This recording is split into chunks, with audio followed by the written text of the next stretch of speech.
And we are live. What's good, Josh? Your man, DL Saint. Welcome, welcome, welcome.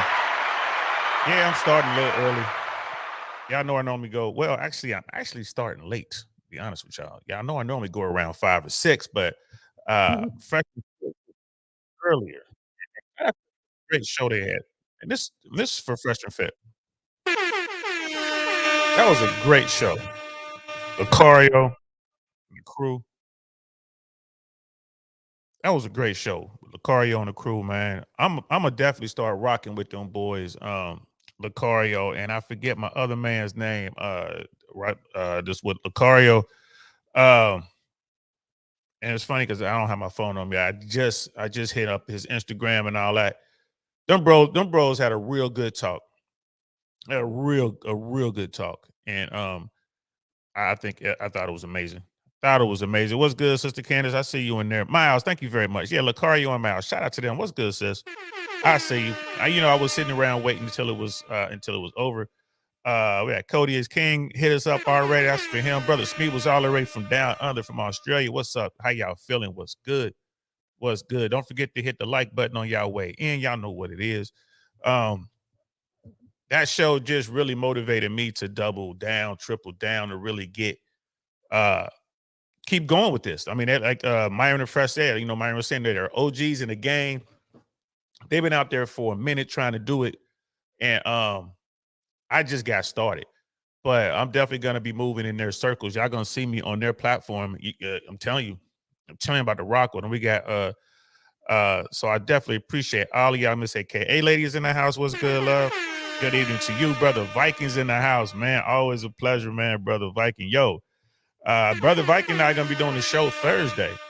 We're gonna be doing the show Thursday. He popped up on the panel last week, and yeah, man, we're gonna have a conversation. I might even drop the link on this stream to get the conversation going because there's a lot going on with men are definitely being ignored. Men in crisis in this country are being ignored. The numbers are growing.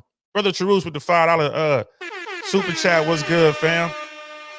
Yo, always good to see you, brother, holding it down in Ohio. You know what I mean? So me and brother Charus, we cool until football season rolls around. Then it's nothing but war. But yeah, that show was really good. I mean, that's the first time. I mean, normally I catch Fresh and Fit team replay. I try to watch it. I don't really watch the after hours as much anymore. I'll probably tune in tonight just because they have Miles and Lucario on there. But the after hours gets too wild for me. But there's a lot of good stuff that comes out of that. You know what I mean? Just to see where young women, not even young women, old women, all kind of women, all the women they have on there pretty much come from the same space mentally. So yeah, I'm gonna check it out tonight a little bit. I see you, brother Cody. What's good, man? What's good, fam? I'm gonna give you another one. We about to have this talk. I'm definitely gonna keep plugging this year. Y'all gonna see me on more platforms. Like Rich Cooper's already showed me some love. Suzette Speaks always showing me love. Go support their channels, please. Melanie King, that's another one. She's always bringing me up, and we're having good conversations. Although most of the dudes over there trying to holler at Mel, which doesn't make sense. But tonight, when they were talking to Lucario and Miles, and they're talking about game saves lives, we talk about that over here all the time. We didn't use those terms. I'm gonna get one of those T-shirts. But it's all about the game. Game trumps all. Like y'all need to understand it's a game. Whether you want to play it or not, it doesn't matter. You're born into this game and you shall die in it. That's how it works. It's game. And it's all facets of game. You know what I mean? Yeah, we find ourselves talking about relationships and all that mostly, but the political game, you know what I mean? Your hustle game. You know what I mean? Yeah, there's the dating game. You know what I mean? When you're in relationships, there's a game to it. I'm pretty sure Sister Candace will back me up on that. Being married game. That is hard work, y'all. It is far harder, in my opinion, to be in a committed relationship, a marriage, and make it work than it is to be out here running rotations and smashing. You know what I mean? For men and women. It's easy to go out there and get sex, y'all. It is easy. For you bottom 80 guys who haven't figured it out yet, get up on your game. You'll see what I'm talking about. But it is really difficult to make a relationship work, people. Really difficult. So, yeah, game saves lives. When I saw that, I was like, that's what's up. Casual Germs in the house. What's good, fam? How you feeling?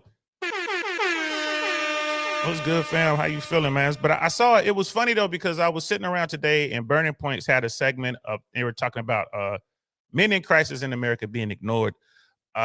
We have that clip. We're gonna get into that here in a little bit.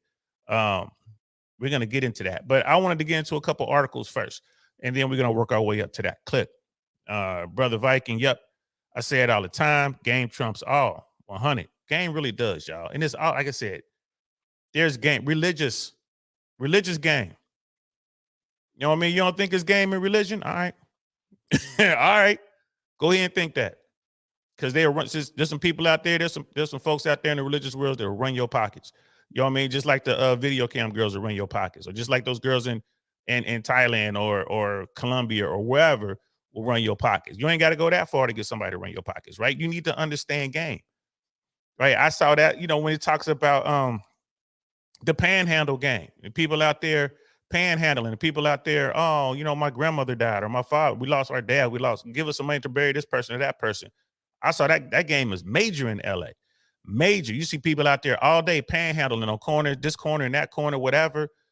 And they look like they down on their luck and all this and that. And then if you ever follow most of those people back to, when they walk away at the end of the night, you follow them, they'll walk a block or two to get back to their car and they'll jump in a brand new Mercedes or BMW. You know what I mean? That's what they jumping into. And they'll go driving out to their house in Calabasas. Shout out to Calabasas. You know what I mean? Or driving out to their place in North Hollywood. I'm telling you, y'all, it's all that game. Y'all better get up.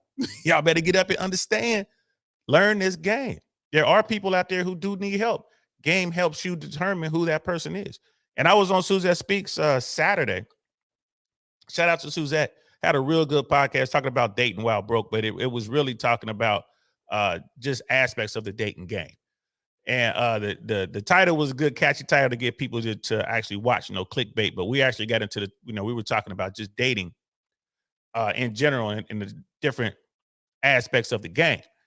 And it's just funny. A lot of people were like, if you're broke, you shouldn't be dating. Like, what does money have to do with dating? We'll say that for another conversation, but it was cool to be on Suzette's platform and had that conversation because she had concerns and questions as a young, beautiful woman who checks all the boxes, went to college and did all this stuff, right? And now she's like, man, I can't get, these guys, they don't want to take me out. They don't want to take me to dinner.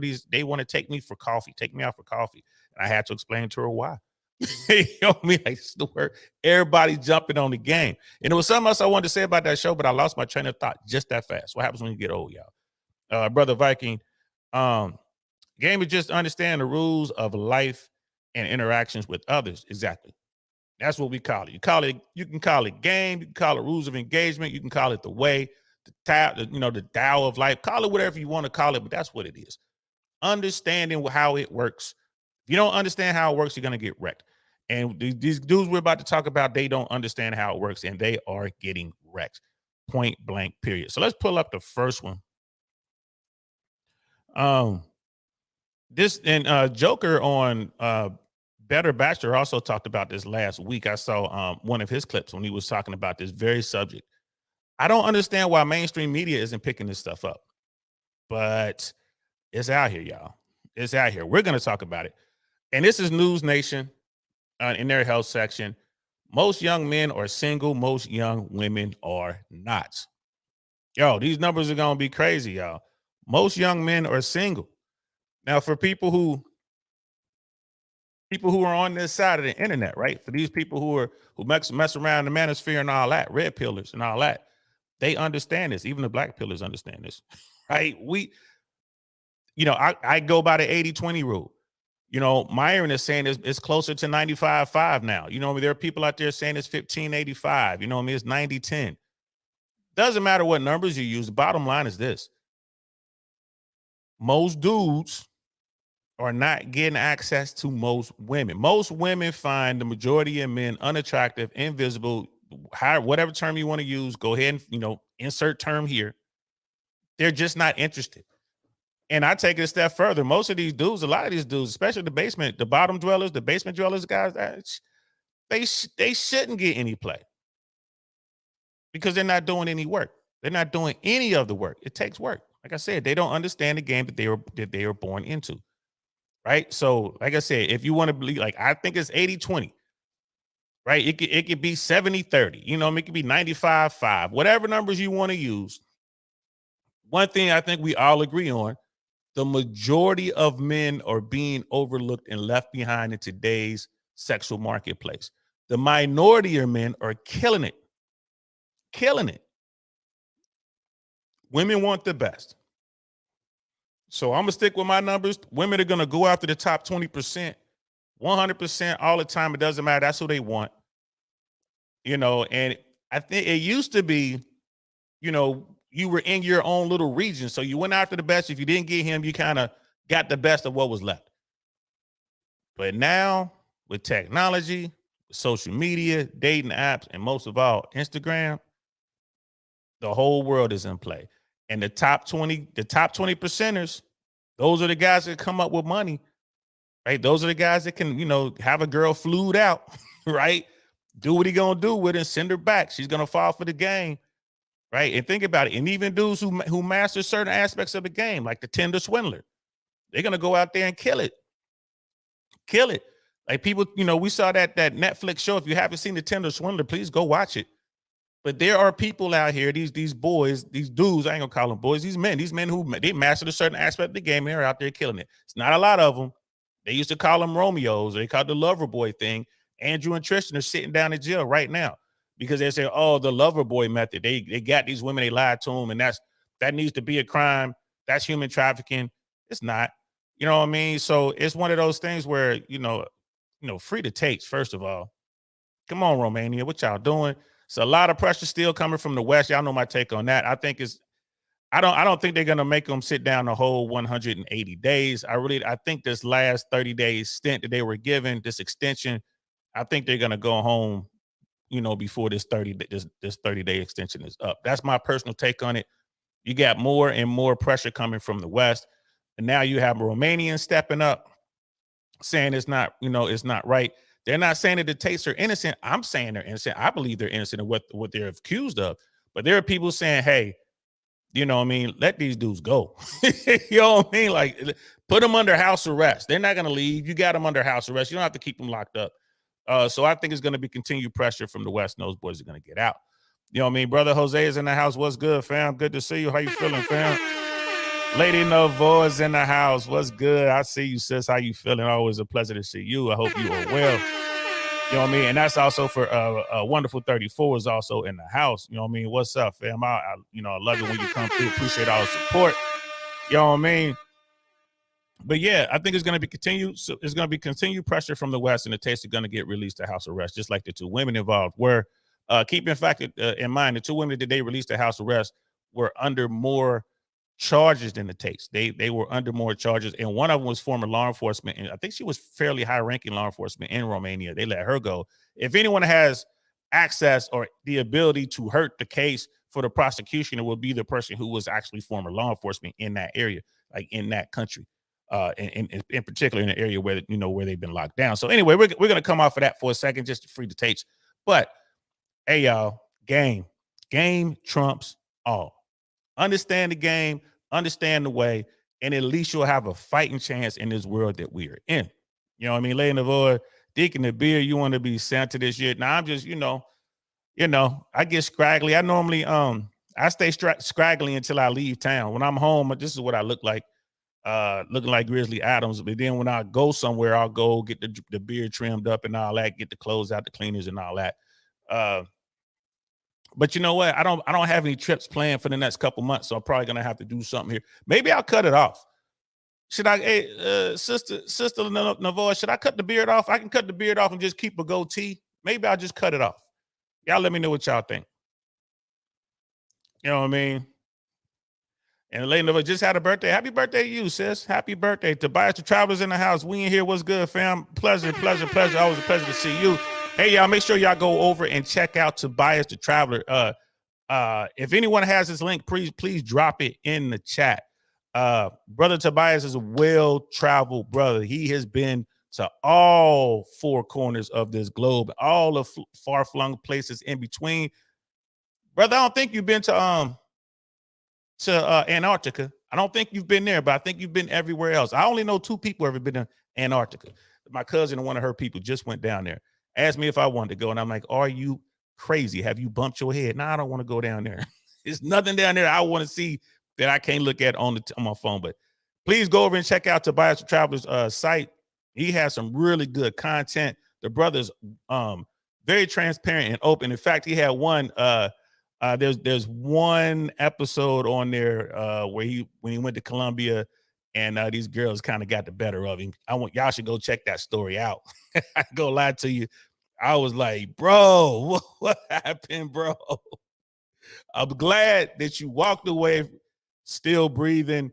What you lost was minimal compared to what you could have lost, but I'm so happy you are safe. Again, game. You got to know game. And that brother right there knows how the game work pretty much anywhere on planet Earth, from the Far East to the Middle East to the Central and South America to right here in the good old USA. That brother knows what's up, man. So go check him out, Tobias the Traveler. And then laying the woods like it ain't bad. I guess maybe I'll keep the beard. Maybe I trim it up. I don't know. Yeah, I ain't got no hair on my head, so all I got is my face.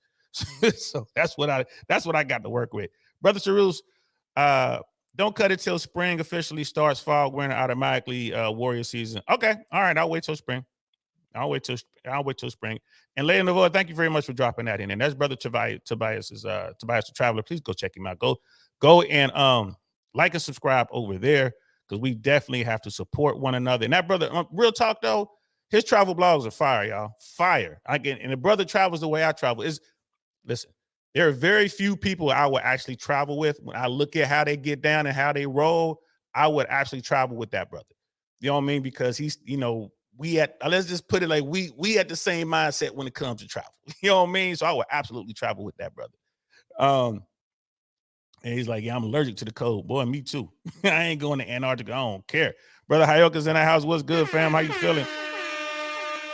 You know what I mean? And Brother Cody, ladies like the caveman look the hell. All right, I'll keep it scraggly then. Well, actually, you might be on to something, bro, because I was out. Y'all know every Friday I go out to dance to kind of stress get de-stressed a little bit, go out, hang out with some beautiful women, take in the Latin culture. There's a salsa spot right down the street from where I live. And I went in last week, and I think you're right, Brother Cody, because they was coming up to her, brother.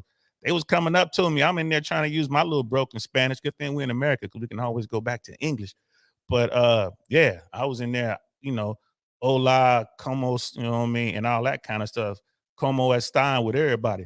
Brother Viking, I always like to have beard under control, but this time of year, I tend to let it grow out a bit. Yeah, bro. You know what I mean? Like I said, I keep it wild, bro. And Sister Lady Novoa, what being bad when you were overseas? LOL. Like Vegas, be safe and careful, y'all. But they do rob people everywhere. They tend to rob people more in this country than every place I've been. But definitely want to keep your head on a swivel. So let's get into the let's get into the first article, right? Most young men are single. Most young women are not. These numbers are crazy. They heal. More than 60% of young men are single, nearly twice the rate of unattached young women, signaling a larger breakdown in social, romantic, and sexual life of the American male, according to the survey from the Pew Research Center. And we got some more stuff from Pew Research Center here we're going to look at, y'all. Men in their 20s are more likely than women in their 20s to be romantically uninvolved, sexually dormant, friendless, and lonely. They stand at the vanguard of an epidemic of declining marriage, sexuality, and relationships that affect all young America. Now, listen, Pew Research Center is doing this. I really think that, News Nation is talking about this. I think it's going to seep into the mainstream. Y'all know that the old school mainstream is dying. So CNN, Fox, ABC, CBS, NBC, you know what I mean? All that, MSNBC, all of that, they are watching what's going on YouTube, which is crazy. And they're mimicking stories. So Burning Points has this on here. I guarantee you, y'all see this on NBC or Fox within the next 3 weeks, 2 to 3 weeks tops. That's my guess. But this is a problem. You know what I mean? 60% of young men are single, but not young women. They're gonna get into the numbers here in a second. We're in a crisis of connection as Psychology professor and founder of the Project for the Advancement of Our Common Humanity at New York University. Disconnection from ourselves and disconnection from each other, and it's getting worse. You know what I mean? It is. It's definitely getting worse. In the worst case scenario, the young American man's social disconnect can have tragic consequences. Young men commit self-deletion at 4 times the rate of young women. 4 times. It's crazy, y'all, but it's true. Younger men are largely responsible for rising rates of mass shootings, a trend some researchers link to their growing social isolation. Again, I can't push back against that at all. They're alone. They're not getting that Foxy Brown. Foxy Brown can save lives, y'all. Societal changes that began in the Eisenhower years have eroded the patriarchy that once ruled the American home, classroom, and workplace. Women now collect nearly 60% of bachelor degrees. Wow, that's a lot.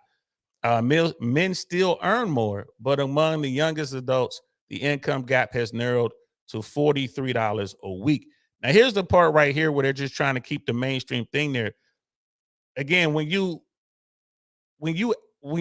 correct for, when you compare the wage gap,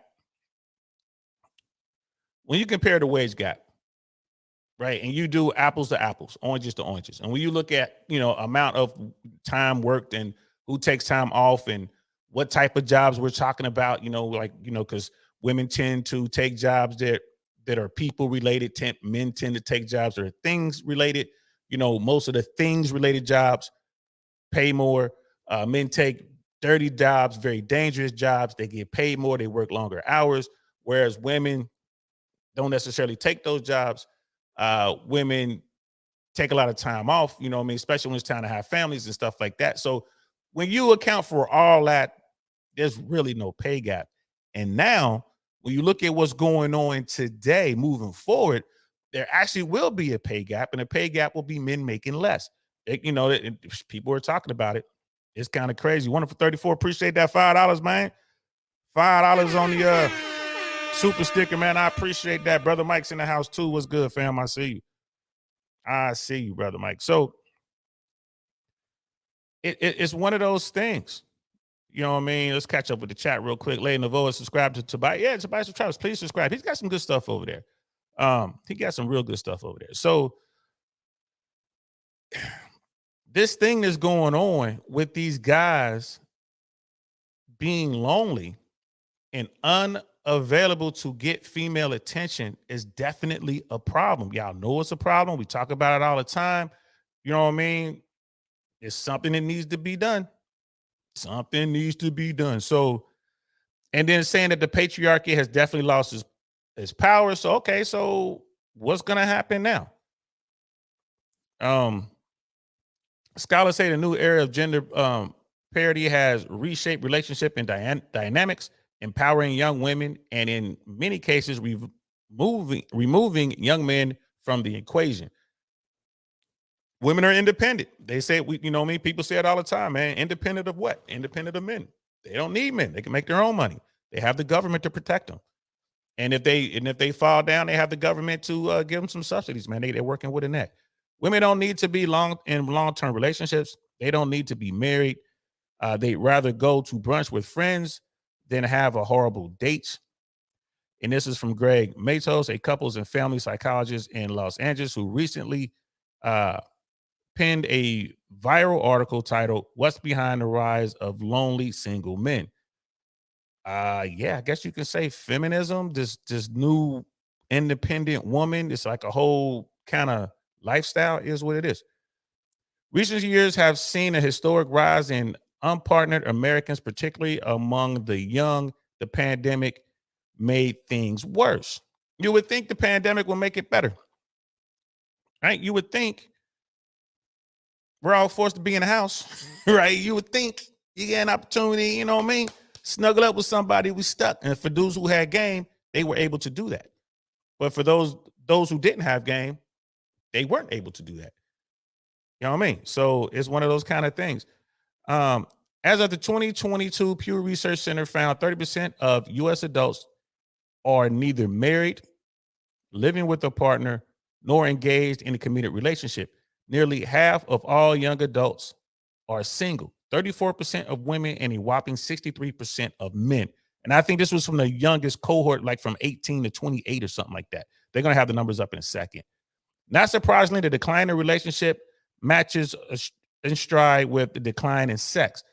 The share of sexually active Americans stands at a 30-year low. Around 30% of young men reported in 2019 they had no sex in the past year, compared to about 20% of young women. Now, again, those of you who rock with me and rock with this side of the internet, we really understand these numbers. Only half of single men are actively seeking relationships or even casual dates, according to Pew. That figure is declining. So there's a lot of dudes going their own way. That's that whole MGTOW thing. We talked about that. You have to think that the pandemic had an impact on some of those numbers, probably, but it just didn't go the way that they wanted it to go. Young men, he said, are watching a lot of social media. They are watching a lot of spicy videos, and I think they're getting a lot of their needs met without having to go out. And I think that's starting to be a habit. And to add to the spicy videos, like the adult content, the triple X stuff, now you also have OnlyFans. So guys are they're doing everything but touching other females. So yeah, and they're just using money to get their release. So I guess they don't need to have the Foxy Brown in person. They could just see it on the screen. Even seasoned researchers struggle to fully account for the relationship gap between young women and men. If single young men outnumber single young women nearly 2-1, then who are all the young women dating? You want to know who they dating? The top 20% and old dudes. That's who they dating. These young girls going out here and they smashing dudes who can match up with them financially, keep up with them physically, like in the bed.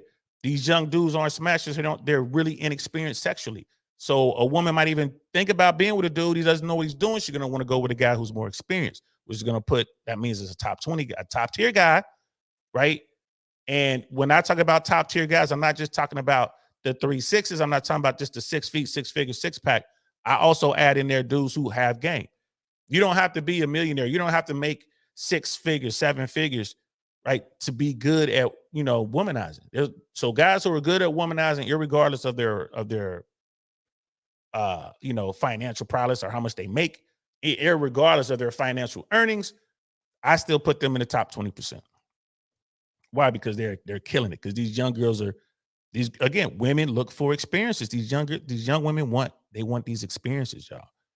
You know what I mean? They want these experiences. Brother Charles, yep, but a lot of these issues for us men are self-inflicted. Yeah, I would say it's self-inflicted because they have no idea what game is. They don't understand the game. They're out there working on a set of rules that just don't work for the situation. You know what I mean? The rules of engagement have changed.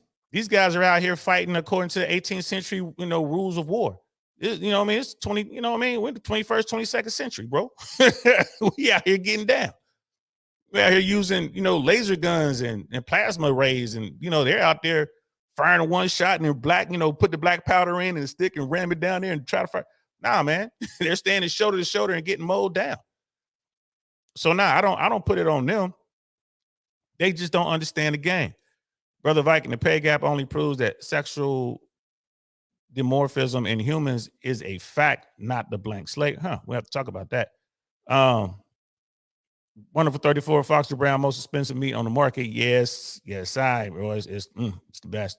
It's the best ever. The absolute best ever. Brother Hayeko, but they're all dating the same guy on different platforms. They must be. You know what I mean? These numbers just don't add up. You know what I mean? It's crazy. It's crazy. It's absolutely crazy. You know what I mean? And Brother Trues agreed, DL. Our men need the software update. They certainly do. That's what's going on out here, man. These dudes don't understand what they're dealing with, yo. You know what I mean? They haven't been trained. And they're getting poor training, they're going out here and they're getting devastated. Right? And that's the problem. And a lot of guys are just giving up. right? They don't have the old uncles. They don't have their dads. They don't have, you know what I mean? Or their dads are maybe the young guys out there who had a father figure or had a father in their life. He's telling his son what he did to get mom. Well, dad didn't have to contend with social media. Dad didn't have to contend with Instagram, Snapchat, right? Moms didn't have the options of doing OnlyFans. That could have changed the dynamic of their relationship. So there's a lot going on with this, y'all.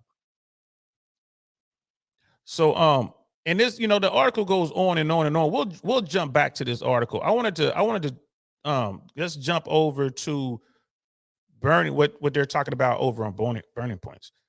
So let's pull this up. And here it is. I really like this. This is about a 15-minute video. No, I'm sorry. This is about a 6-minute video. We're gonna watch this, y'all. This is some good stuff right here. Let me pull this up, and then we'll go back and we'll look at some of the other articles out there. Maybe even talk about the numbers. So yeah, let's leave it. Yeah, we'll do it there. We'll do it on this one. So check this out, y'all. What are you looking at? Well, something we keep a close eye on here is the crisis of young men in the US. It's probably one of the most charged topics that we discuss, inevitably draws quite a bit of few toxic people in the discourse on all sides.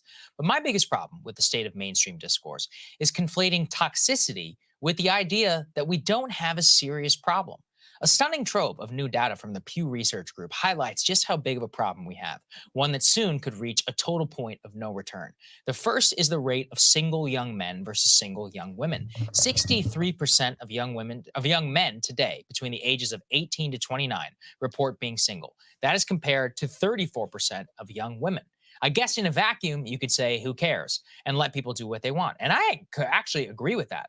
The problem, though, is that what people want is downstream of a lot of societal inputs that we do have a say over. For example, the reason that math doesn't work out is very simple. Most of those younger women who aren't single are dating older men. Why? Well, they report stability of older men who are able to provide for them financially. Ergo, it's not necessarily that women want to date older men. It's that economically, younger men simply aren't able to attain the baseline necessary for women to want to partner with them.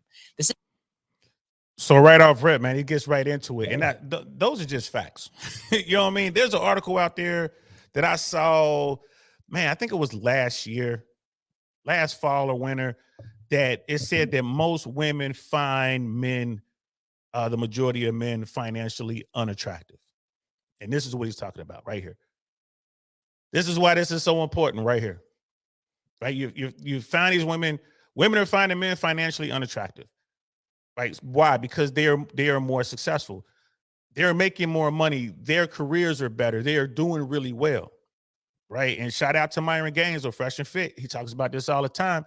He says, as women make more money, they get higher, more clout, and climb up that ladder and get further up the ladder, doors close. As men make more money, get more clout, climb up that ladder, doors open. Why? Because men aren't, you know what I mean? We're not a slave to hypergamy. Men will date anything. Like we can date up, date down, date all around. It does not matter. But women only date at their level or higher. It's really hard for a woman to be with the guy who's not earning on her level. She might get with a guy who has potential, but if a woman is making more than a guy, it's just going to be really tough in most cases. Are there couples out there who don't care about the money situation? Yes, absolutely. They make it work. You know what I mean? But in general, women want to date guys that can, they can match them financially. Why? Because women want experience. They want to have a good time. Let's go back to my friend Suzette. Suzette was mad. Here's this guy who didn't want to take her out. He wanted to take her out for coffee. And she was frustrated. And she's not the only one. Just how many TikToks are out there about women who are just like, man, forget these coffee dates and this, that, and the third. They want to go out somewhere nice. They want an experience. Well, guys are getting on game. They're peeping. They're like, well, let me make sure that she's not trying to run the finesse on me. It is not wise for a guy to meet a woman and then say, hey, let's go out. And he takes her out and spends $500 or more on one date. That's That's not smart. That's just not smart.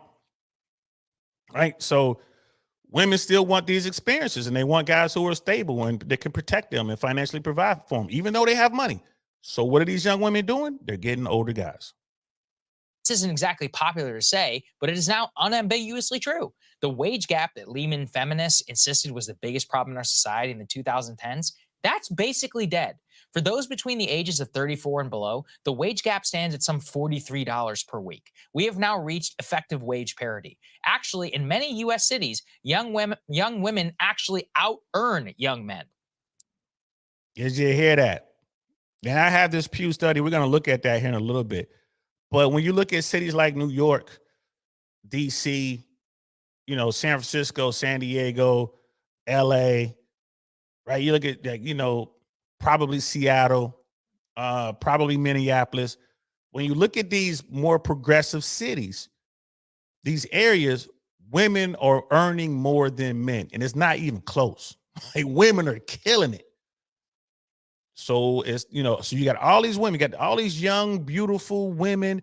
They're looking to execute their sexual market strategy, like their dating strategy, which includes, I want a guy who's maybe he's going to be taller than me. He's going to be handsome. Maybe he's going to be fit, but he has to make money. And in college or, maybe right after college, like the grad school years, it's like, all right, I'll date this guy who's making less than me, but he's in law school. Right. Or he's about to start law school or, or he's about to start interning as a doctor or something like that. Okay, I'm cool because they know once he's done, he's going to make more money. He's going to be an engineer and this and that. But most guys aren't in school. 60% of bachelor people coming out of schools with bachelor degrees are women, which we just read in that other article. It's one of those things, man. And guys just don't understand the game. Now, dudes understand, like, well, I don't want to spend a whole bunch of money and go to college and come out with a whole bunch of debt and not have anything, as far as education to pay that debt off. Like, I don't want to go to UPenn and come out of there with $95,000, $150,000 worth of student loan debt. They don't want to do that. Men aren't going to do that, but women will. So the guy's like, I'm not going to college. Maybe I'll go to a tech school or something like that, or maybe I'll, get into a program and become a pipe fitter or a tugboat driver or an air traffic controller, right? It takes us time to get there, but we'll get there. And once we're there, we're good. But most dudes aren't doing that. They're like, I don't even want to go to school. They're sitting at home playing video games, and what is that kind of drop shipping? I ain't mad at them. You know what I mean? I ain't mad at all. Go get your money, cuz. But they ain't making the kind of money these women are making. Right. And truth is saying these dudes ain't even getting trades anymore. Facts, because trades aren't even an option anymore because no one is telling them. Again, it's all about the game, bro. Like no one out there is telling them about the game. In the most upwardly mobile cities, places like Los Angeles, New York City, young women earn 102% of young men earn. And even in these places where they don't earn more, they earn roughly the same as much as their young male counterparts in the workforce.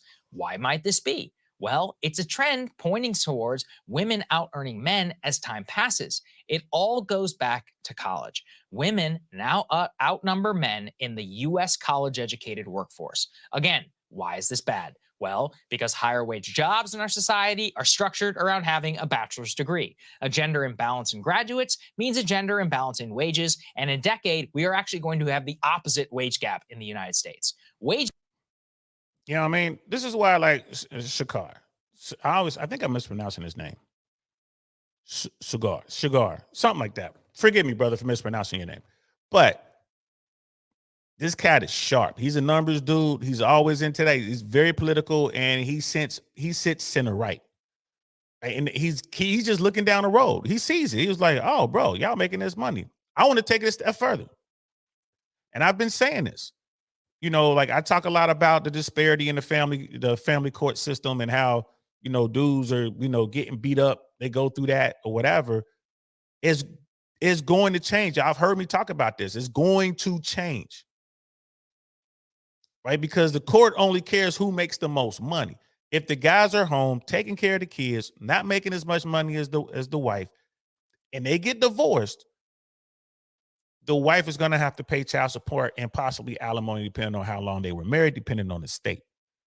right? So that's definitely going to force our society to make some rule changes on how we distribute child support and stuff like that. Sister Rouse is in the house. What's good? I think it's going to be a change. Why? Because men aren't out earning women anymore. Hey, the numbers are already there. And I would take it a step further and say that right now 60% of women are graduating from college with a bachelor versus 40% of the dudes. I think that's going to grow. I think it can get as high as 80-20 because dudes aren't going to college. Wages, as we can see now, are directly tied to the dating market, where we have two pernicious things at play. Number one, wages aside, many college-educated women simply do not want to date someone who doesn't have a college degree.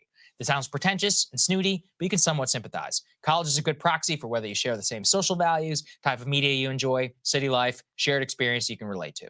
Number two, college is also a good proxy for whether you make decent money. So many women simply aren't culturally or economically interested in working class men. As the share of working class men rises compared to the share of college educated women rises, we now have a full blown cultural crisis in our hands. The crisis is one most. And then it gets into self-deletion stuff, right? But what is he talking about right here? He's just basically talking about hypergamy. That's all he's really talking about. He's talking about hypergamy. Like, women ain't trying to be with a dude who ain't got nothing. There's nothing wrong with that. And I'm gonna skip forward a little bit because I don't want him, they're a big platform. They can say what they want, but if I'm playing them on my little platform and they say that self-deletion word, then I might get in trouble. But let's continue. It's all outlets. But this actually underscores the issue. Nobody wants to talk about this because I think it validates toxic manosphere commentators. They would rather ignore it completely or deny that it's even a problem. Perhaps the most troubling part of the new data isn't just the rise in single men, but it's a growing nihilism that single men have towards relationships. The number of single American men who said that they are, quote, much less likely to be interested in starting any relationship of any kind increased a full 11% after the pandemic. It now stands at nearly 2/3 of all men. We are effectively in a vicious feedback loop. Societal factors say it's not a problem. Technology anesthetizes your brain better than ever before. Economically, you likely don't have a chance in hell at buying a house or vastly outpacing any female in the workplace based on your average wages. And he's right about that too. It is really hard out here, y'all, period. Especially if you don't have a college degree, this gig economy, right? Say what you want about, the world the way it is right now. You know what I mean? There are no unions. It's really hard to find good union jobs. They're really, really hard to find, right? Period. That's where the money is. And even now, even today, right now, in 2023, people can't hire enough employees. My cousin is management at this company, and they make this product that's only used by like the 1%. They make this product that is used for like high-end boat, like yachts and ships and stuff like that, right? For the past 8 years, they've been having trouble hiring people to come and work. It pays extremely well, full benefits, all that. This is in the greater Tampa area. It's good money, right? It's enough money hard to buy a house now with the way the interest rates are going and all that. But you know what I mean? Historically, this is good blue collar, you know what I mean? Yeah, good blue collar, roll up your sleeve, get your hands dirty kind of job, making good money, tons of overtime and all that. They cannot keep enough people there. It's a serious crisis, and their business is going up. They cannot get people. They are recruiting people as far west as Oregon, the Dakotas, California, to tempt them to come out here to Florida and work, and they can't get them to do it. Whenever I drive by a factory or a big building that does whatever, they're looking for forklift drivers. They're looking for truck drivers, delivery drivers. There's just not people working right now. It's crazy. If you need an Uber, sometimes it can take up to 35 minutes to get you a car. It's crazy. So where are these dudes? Men aren't working. I did see that in mainstream media. I think it was on ABC that they were talking about men not working. So it's like, well, what are they doing? Who's taking care of them? You know what I mean? So people are like, these women making all the money. Nah, they ain't going to take care of you for a long time, bro. They're not just going to take care of a man. So I guess their moms are doing it. Grandma's doing it. You know what I mean? Auntie is doing it. Somebody's taking care of these dudes. You know what I mean? So let's continue. Why bother? Just do drugs, play games. To the extent that many men are even, quote, trying to date, many report that just means signing up for online dating and then not taking it all that seriously. Unsurprisingly, these attitudes are not all that attractive to women. Hence, they are bumping up the age bracket that they will consider to even date. The antisocial behavior doesn't just pertain to dating, it's all aspects of male life. The most recent survey of American Life found that, quote, men appear to have suffered a far steeper decline than women. 30 years ago, a majority of men, 55%, reported having at least 6 close friends. Today, that number has been cut in half. Slightly more than 1 in 4 men have 6 or more close friends today. 15% of men have no close friends at all, a 5-fold increase since 1990. This is a huge problem. This is a huge problem. I didn't think about this until I watched this video today. And what he's saying is right. This is why the manosphere is growing at the rate that it is growing. Men don't have male companionship. They don't have dudes. They don't have a crew. They don't have a clique. A lot of that's probably due to the fact that you don't go outside. You know, I mean, in certain places of the country, certain parts of the country, they're homeschooling. So people aren't around people. This is a problem for dudes. This is a big problem. Dudes don't have male companionship. So they don't have anyone to talk to. Now let's tie that back to the dating game. People were like, man, all right, Uncle Saint, you know, you old. I mean, how did you learn your game? From the dudes in my clique. That's how I learned. It wasn't my dad. It wasn't my uncles. It was my dudes in my clique, and it was my cousins telling me, man, go over there, talk to that girl, man, quit being a punk, man, going over there. You know what I mean? Getting bullied into talking to girls. Teaching me how to walk, you know what I'm saying, in the club, how to move. Teaching me not to be afraid to dance. You know what I mean? It came with some rough stuff too. You know what I mean? Because we came from the hood. So it was some rough stuff in there involved with that too. You know what I mean? With you know, using your hands, maybe some gunplay. You know what I'm saying? You know, different types of weapons involved, but that was small. And I learned that from them too. You know what I mean? Like just being out there and getting the reps in. I learned all that came from my clique. That's how we learn. So if guys don't even have male friends, you know, their own peer group around them, how can they learn anything? They're not getting any reports. They're not seeing it. And one of the things I learned about women, I'll be out chilling, looking at a woman or whatever, a young girl, scared to go talk to her, so I don't go talk to her. And then my dude go over there and talk to her. And then, you know, a few weeks later finds out he done got the Foxy Brown or whatever, or you know what I mean? Or they were hanging out, kissing, holding hands or whatever. And after that relationship is over, he'll tell you like, yeah, man, she really wanted to holler at you, but you didn't go over there. Or you see the girl years later down the road. She'll be like, yeah, I really wanted to talk to you, but you didn't come over. So I guess you didn't want to be with me. I learned all that from being in the streets, being in the trenches. If you in the house, you ain't going to learn that. You're not going to learn that. You know what I mean? So that's crazy. Brother Truth DL Saints response, I went outside unlike you. Yeah, I did. Guys, I got to go outside. But this explosion on the manosphere, people are coming over looking at red pill content. These guys are trying to figure it out because they don't have the peer group. That's crazy that they don't have that. And then if they do got a couple buddies, them dudes been in the house like they was in the house. So they don't know. It's the blind leading the blind. So they're coming over to the, you know, they're coming over to the manosphere, man. They're falling down the red pill rabbit holes.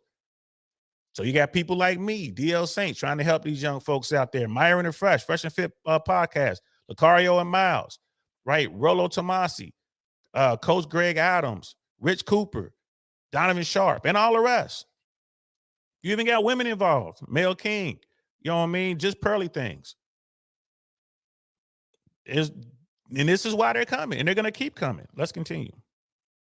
500% in the number of men who say they have 0 close friendships. Women, on the other hand, see a slight decline in large numbers of friends, not even close to the same increase in complete friendlessness. Once again, it's a uniquely male phenomenon. People with fewer friends report, unsurprisingly, being much more lonely, often find themselves relying on their parents in very tough moments, as opposed to a generation ago they would have called friends. You can't just blame technology because it's not happening to women as much. The spike, the increase everything, points to men. I don't know how you fix it. I have no earthly idea. But like with the book of Boys and Men by Richard Reeves, you have to acknowledge that we have a problem. He's absolutely right. You got to acknowledge we have a problem. You know what I mean? One podcast I did neglect to give a shout out to, Valuetainment. Shout out Patrick Beck-David, man, Saucecast, Jebediah, and everyone over there. You know what I'm saying? Shout out to Valuetainment, my man Vinny over there. Vinny O'Shaughnessy's making it happen. Shout out to Nat. Go over there and check out Valuetainment, y'all. Like Patrick Beck-David really puts it down when it comes to what's going on financially and things to look out for, different indicators. They talk politics, they talk relationships. That is a really good resource. But I mean, when you look at what's going on here, that fact right there, the guys don't have friends. That's huge. That is huge. Brother Cody, it's social programming, not the tech. Yeah, it is social programming. Yeah, I agree. Tech has its role in it, but nothing to do with making friends.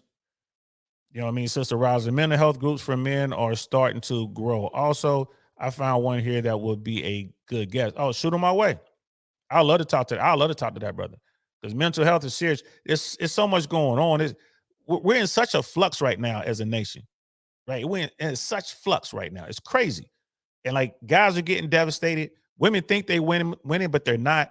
And there's a lag. So by the time women realize they've made a mistake, it's too late, right? It's just too late. Yeah, I met a woman recently, 45 years old, beautiful woman, 45. But you know how rare that is? And she said the same thing about me. She was like, yo, you 52? She didn't believe me. She's like, you ain't got to lie. How old are you really? What, you like 39, 40, 45? Like, nah, baby, I'm 52. She was like, man. She grabbed onto me and wouldn't let go, literally. She was like, grabbed me and started hugging. So normally when you get to my age, you look, beat up. I look at dudes my age, I'm like, bro, you look bad. Women my age generally look bad, right? And then it goes back to what the topic here. Young women are looking for older dudes. What? He's older and he doesn't look it. And he can provide these experiences.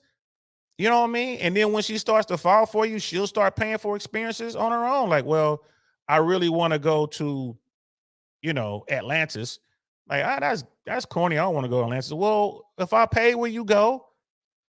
Because they got the bread. The women got the money. They really want to go and they want you with them. So yeah, some women, if you know the game and you can rock your game well, women will pay for it, bro. If you're gamed up enough, women will pay. How much will they pay? My God, watch The Tinder Swindler. If you want to see how much money women will let go of, watch The Tinder Swindler. Now, I'm not advocating that guys go out here and try to, lover boy these women out of their money. I'm not trying to say that. Don't go out there and finesse these women. I'm not saying that. But what I am saying, if a woman's into you, she will spend on you. That's how you can truly tell she's into you, if she spends on you. You know what I mean? Brother Cody, DL didn't get married, kept most his life for us. LOL. That must have been it, bro, because I didn't. That must have been it. Get married and it just sucks the life right out of you, I guess. And you got a good point there, because I work with a lot of dudes younger than me, but they look way older than me. I'm like, bro, what's going on with your life? That might be it, bro. Don't get married. Oh, and speaking of books, here's a book I need to check out.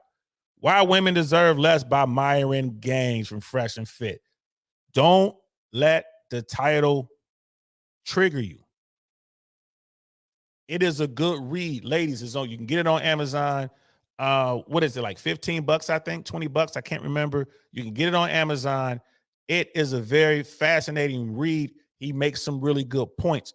I highly suggest y'all check this book out. Why Women Deserve Less. It's not what you think. Ladies, it's not what you think. And I'm going to be breaking down this book later on this week. It's not what you think. It's worth the read. All right? He's not over here just talking crazy. It's worth the read. Let me catch up with the chats real quick. Sister Rosin, speak for yourself. My black is not crack. That's right. Hey, most black don't crack, baby. I ain't mad at you. I ain't mad at you. You know what I'm saying? Brother Tools agreed, DL. Women are more willing to drop stacks on dudes, but too many dudes won't I guess, won't let them because they outdated idea of slavery and masculinity, or salary and masculinity. Yeah, maybe. I mean, I talked about this on and I get what you're saying. There's women that are willing to spend money. A lot of dudes like don't. And I'll give an example. I'll give an example. And I said this on Suzette Speaks show. There was a woman that I met. This was when I was in LA. And very cool, very attractive woman, and we agreed to go out. Like we would kick it. Like we started out like I always do. Ice cream dates, walks in the park, that sort of thing. I was never, I ain't coming with you like, come on, let's go to this high-end restaurant. I've never really worked that way in general. I've done it before, it just never worked in my favor. So I'm taking her, through my little paces, and she's spending time with me, man, texting, calling, agreeing to go, like, I don't like coffee, but we go get ice cream, or we'll go hang out in the park or whatever, doing that sort of stuff. Well, one day she wanted to go check out this restaurant. I forget the name of the restaurant. It might have been, and I forget what restaurant I said on Suzette's show, but I couldn't remember the restaurant. It might have been EPLP or Catch, or one of those. It was like one of the new LA restaurants at the time that just popped up. Right? I can't remember which one, because at the time it was so many of them. But again, this was, this is LA, and this is a LA restaurant. It's a high restaurant. It was an expensive place. So she told me she wanted to go there. And I'm like, I don't know about this. And she's like, no, really, please. I'm going to go. You know what I mean? I'm a foodie kind of, and I want to check this out. And I really would like you to come with me. I'm like, all right. So she invited me, and I went. So we get there. You know what I mean? We doing our thing. I already knew what time it was. In fact, I've been to the restaurant before. So she didn't know that, but I am a real foodie. You know what I mean? So I've been there. I knew what it was. In fact, there weren't many restaurants I hadn't been to when I lived in LA for the time that I was out there, right? So we went, and she ordered what she ordered, and she really knew what she wanted to try. You could tell she had read all the reviews and whatnot. She really was like wanted to be here, and we had a good time. The conversation was money. You know what I mean? She was fine, and trust me, we was already we were already intimate, right? Just keeping it 100. So it's not like I was trying to smash. We already been there. Like we just was cool like that, right? So she, bill came, and she grabbed the bill, and I was like, "What are you doing?" And she was like, "No, I really wanted to come here. I know you didn't want to come here. I know this place is expensive. You know what I mean? So, I'm prepared. I want to pay for this."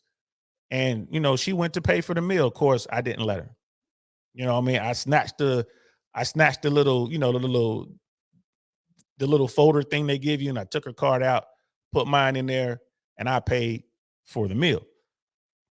Like I said, it was a great meal. We had a great night. It was what it was. Now, on Suzette's show, like, I think she might have hit me with some game. You know what I mean? She might have got me with the old Jedi mind trick. Like, these aren't the joys you're looking for, right? So I think I fell for it. But I ain't gonna lie to you. We had such a great time.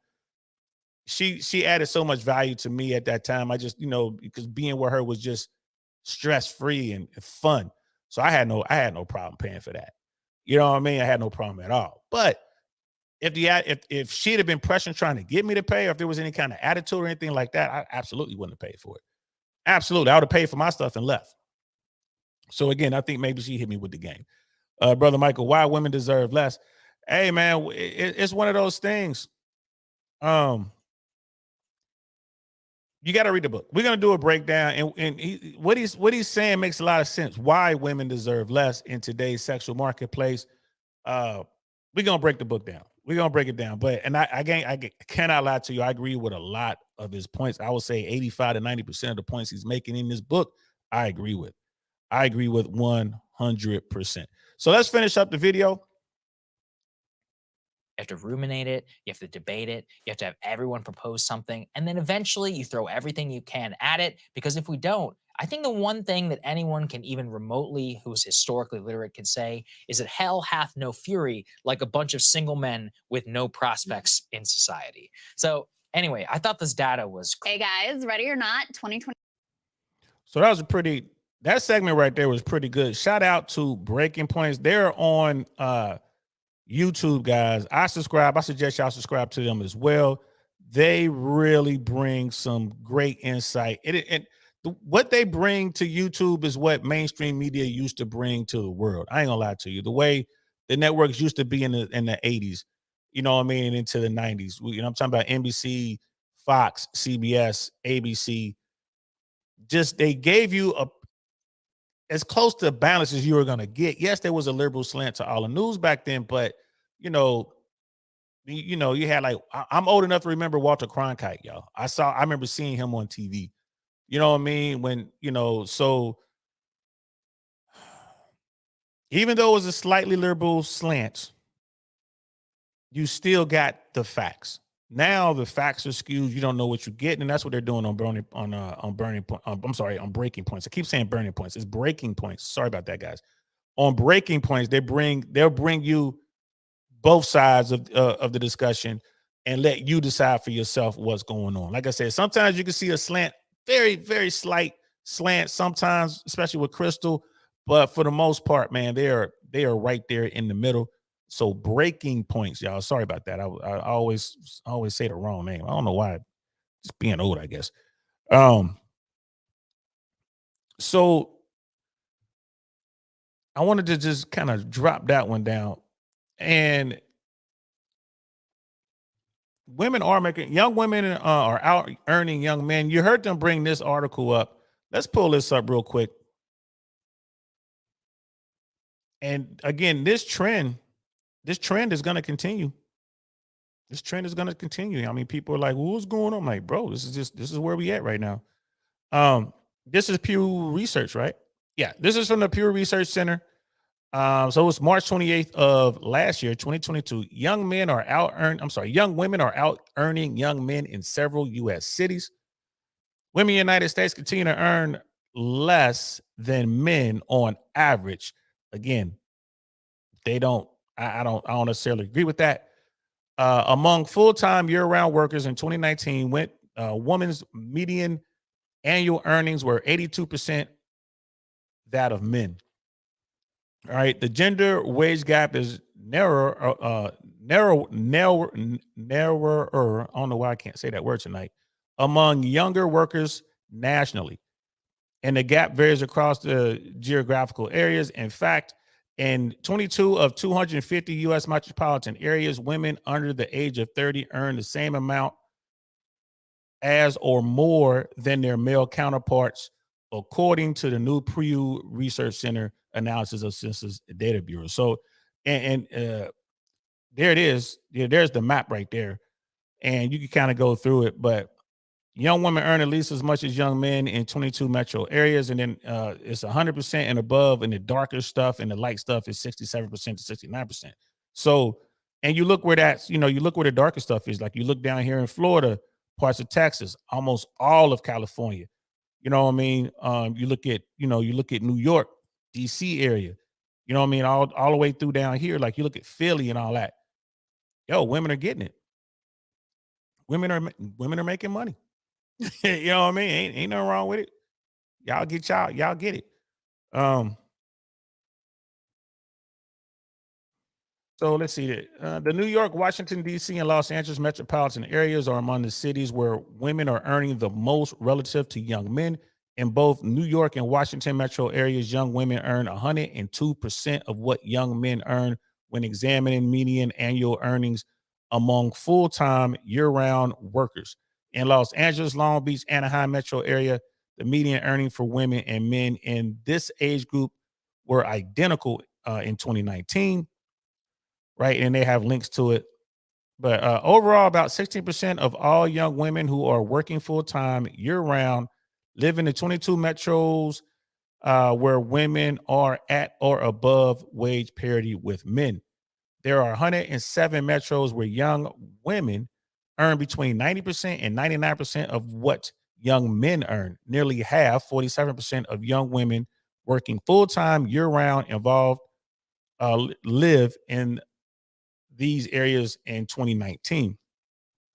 So, and we saw the big one up there, but I mean, Washington, I mean, it's places I've never even heard of, but I'm looking at Florida, like Gainesville, women are making 110%. So in Gainesville, women are making more than men. San Diego, 105%, right? Naples, Florida, 108%. Yuba City, wow. Why would even Yuba City be on there? But hey, New York, New Jersey, 102%. Washington, D.C. area, 102%. The parts in Texas were 102%. And then there are places where they're making pretty much what men are making. I mean, these numbers are going to continue to go up. You know what I mean? That's crazy. So in another 103 metro areas, young women earn between 80% and 89% of what men earn. These areas were home to 17% of young women who were employed full-time year-round in 2019. And in 14 metros, young women's earnings were between 70 and 79% of those men in 2019. About 1% of young women live in those places. In 4 metro areas, Mansfield, Ohio, Odessa, Texas, Belmont, Port Arthur, Texas, Eckhart, Goshen, Indiana, women younger than 30 earn between 67% and 69% of what their male counterparts make. These metros account for 0.3% of the young women's workforce. Some 19% of young women in the workforce are employed in metros where earning data is not available or in a non-metropolitan area. So women are making more money, y'all, across the board. These numbers are going to continue to rise as more and more women graduate from college than men. And it is what it is. This is definitely going to hurt. It's going to continue to hurt what's going on in the dating market. You know what I mean? So, it is what it is. And I see Brother Cody and Brother Hayoka are connecting. That's what's up. You know what I mean? So I see y'all in the chat, man. I'm just kind of showing all the chats. And I'll drop the link now in case anybody wants to jump on here. And then we can, chop it up a bit. Let's post that to the top. All right. So there's the link. The link's in there. It's pinned to the top. If anyone want to jump in, please feel free to do so. I appreciate everybody liking and hitting that like button when you came in. I appreciate it. But I mean, I'm it is what it is. Like we're looking at this stuff. We were talking about now there's women out. There are women out there outnumbering men in the college educated labor force and stuff like that. So we're about to get into it. And then we had this one here. This was from 2019. Fewer people are getting married. The reasons why is stunning, according to science. And this article, I mean, I don't know if I'm going to pull it up, but this article basically says that women are finding most men financially unattractive. So I don't know. We might tear into that a little bit, but I wanted to get the conversation going. We got Brother Viking up in the house. What's good, fam? How you feeling? Hey, I'm feeling pretty good, man. How about you? I'm all right, man. Good to see you, man. I'm gonna give you a hand for being brave enough to jump up in here. And we got Brother Taruso. It's about to get crazy up in this piece. All right, yes, sir. All right, you can see it. Brother Taruso, how you feeling, man? Man, I'm good, man. How you doing? Hey, that was an awesome breakdown, man. Hey, thanks, man. I appreciate that. I do what I can. Y'all know I'm just an old man sitting in his attic talking to a computer, man, doing the best I can. So since Brother Viking got up here first, man, let's give you the mic first, bro. What are your thoughts on what's going on with the sexual marketplace with women earning more and men find themselves more and more isolated and overlooked? What are your thoughts on this? Well, it's kind of hard for me to look at this and not go back to seeing how things have developed, right? I'm a student of history, and as they say, those who do not learn from history are doomed to repeat it, right? Nice. And so with religion and things like that, institutions of society, we kind of took it from the tribalistic DNA that we had. We tried to put hypergamy in a box by having, as enforced monogamy, as Jordan Peterson talked about, right? And then he got flamed because of the word choice, right? The issue is, when I look at what feminism has done for women, not just in terms of getting equal rights under the law and stuff like that, but in terms of like the advantages in these particular areas in society where women are extremely protected in cities and whatnot, and they've gained all the advantages, and they're born with an extreme amount of value. So they're then encouraged to do this. It's very interesting to me how women, instinctually have resisted the tendency to settle for men that are lesser than the top echelon, right? They always want the best of the best. That's what hypergamy is really about, right? And with them being aware of all their options through social media and whatnot, it seems to me that this is just a natural progression of human behavior. And a lot of guys want to, and girls want to overlook that and once again deny the biology. Going back to what I said before, the pay gap that we had was nothing more than an expression of sexual dimorphism. Sexual dimorphism, for anybody that doesn't know, is the physical and psychological differences in terms of manifested behavior between the male and female of a given sex. And that's why I said the pay gap is just proof of that being real in humans, right? Because men work more dangerous jobs that pay more traditionally. But right now what we're seeing is that feminism have gotten in there. They're like, okay, we're being forced to marry men we don't want to marry. Right? We're forced to settle. We don't want to settle. Women never want to settle. And so feminism has fought tooth and nail to get it back to where it was. And now the men are suffering again and getting angsty about it. So history just repeats itself. That's my opinion. Wow, that's fire right there. So I wanted to give Brother Tarus an opportunity to jump in there as well, because Brother Tarus sees it a little bit different than everybody else. You know what I mean? So let's hear what you have to say, player. Yeah, it's crazy. VP, is it cool for me to call you VP? So I can Yeah, most people just call me Viking. All right. Hey Viking, I actually agree with your history analysis. I just have a different conclusion or a different observation. For sure. I mean, we got power tools for that. You know why winters in a war zone doesn't matter anymore? Because we got a drone for that. You get what I mean? You know why women are entering the trade market most? Because there's these things called power tools. You know what I mean? Like, we're not storming the beaches of Normandy anymore. Like DL said earlier, we're not yelling ready, aim, fire, and then pumping the gunpowder back in. Right? That's what technology has done. It's advanced, and our men, our generations of men have historically done what since recorded history?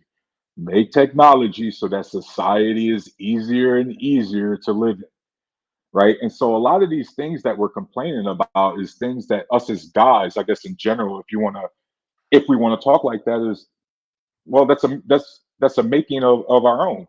I mean, men, or at least intelligent men, created the internet. Intelligent men created dating apps, right? We just watched a whole bunch of men create AI and are now getting fired from the very thing they created. That's not feminism's fault. You get what I mean? And so it's like, I agree with your sentiment and your historical observations. I just different observations, because what I'm seeing is that you got a bunch of men creating the futuristic tech without also evolving their mentality around that. I hear what you're saying, and Well, go ahead. Can I jump back in real quick? Because I think there was a misunderstanding there.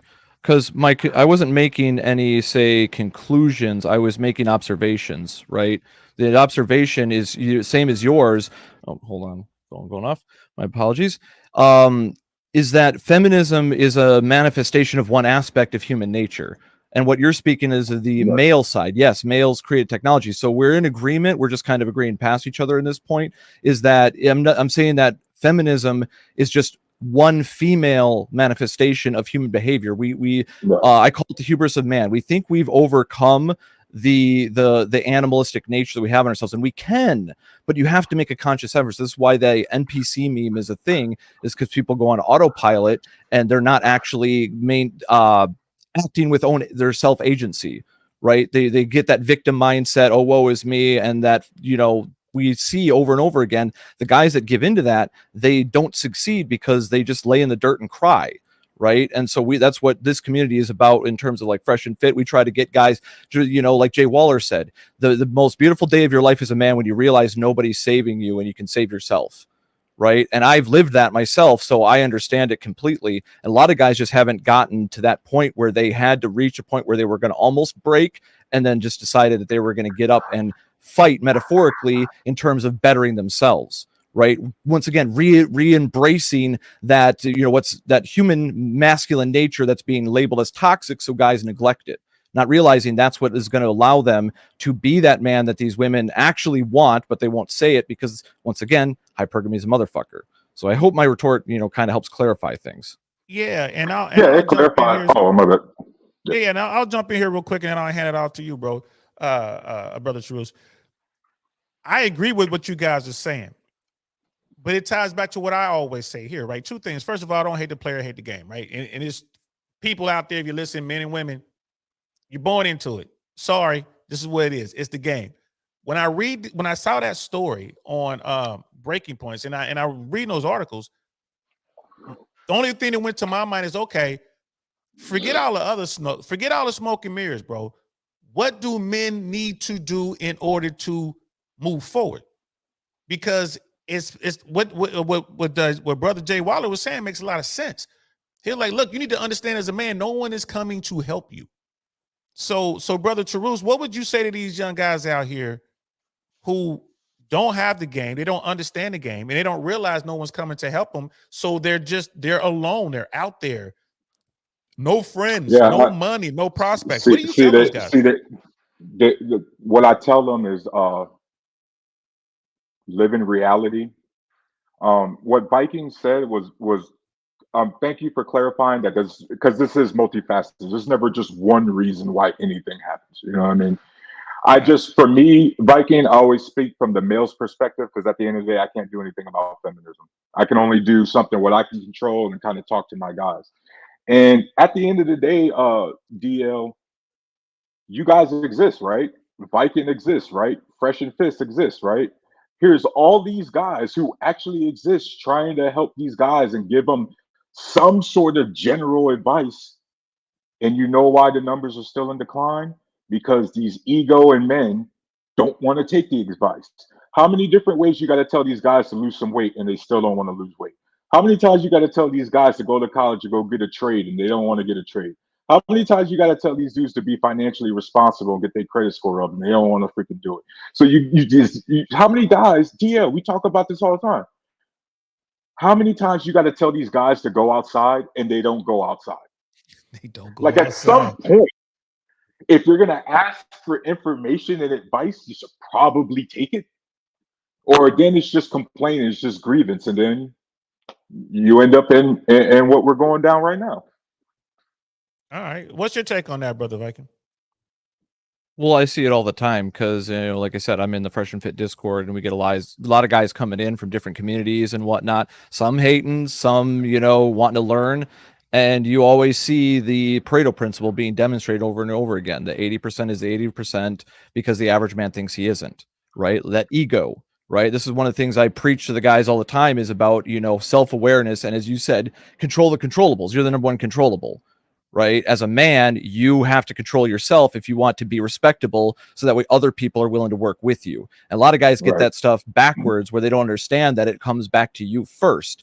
You have to be worthy of respect in order to get respect. You can't be taking this holier than thou attitude and rules for thee, but not for me. You have to be the example, right? And a lot of guys, this is lost on them. They keep looking for examples without becoming the example. You need to be the change you want to see in the world. So Viking, I would just remind I tell these dudes Viking, I just got to co-sign on you, bro, because I tell these dudes all the time, you cannot ask or command to be treated like a leader if your resume says you're not qualified to be one.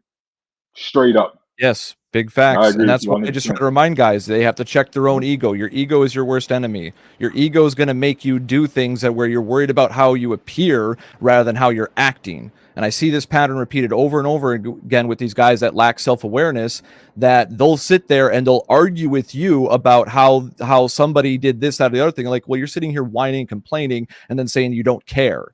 But yet you spent a half an hour whining. I just had to time and do it out for a day for doing this exact thing. I'm not going to name and shame, but he was going on one because another moderator addressed him about acting weird, right? And we told everybody accountable. He was acting sus. So he got called out. And then after, he didn't say anything, didn't engage, good on him.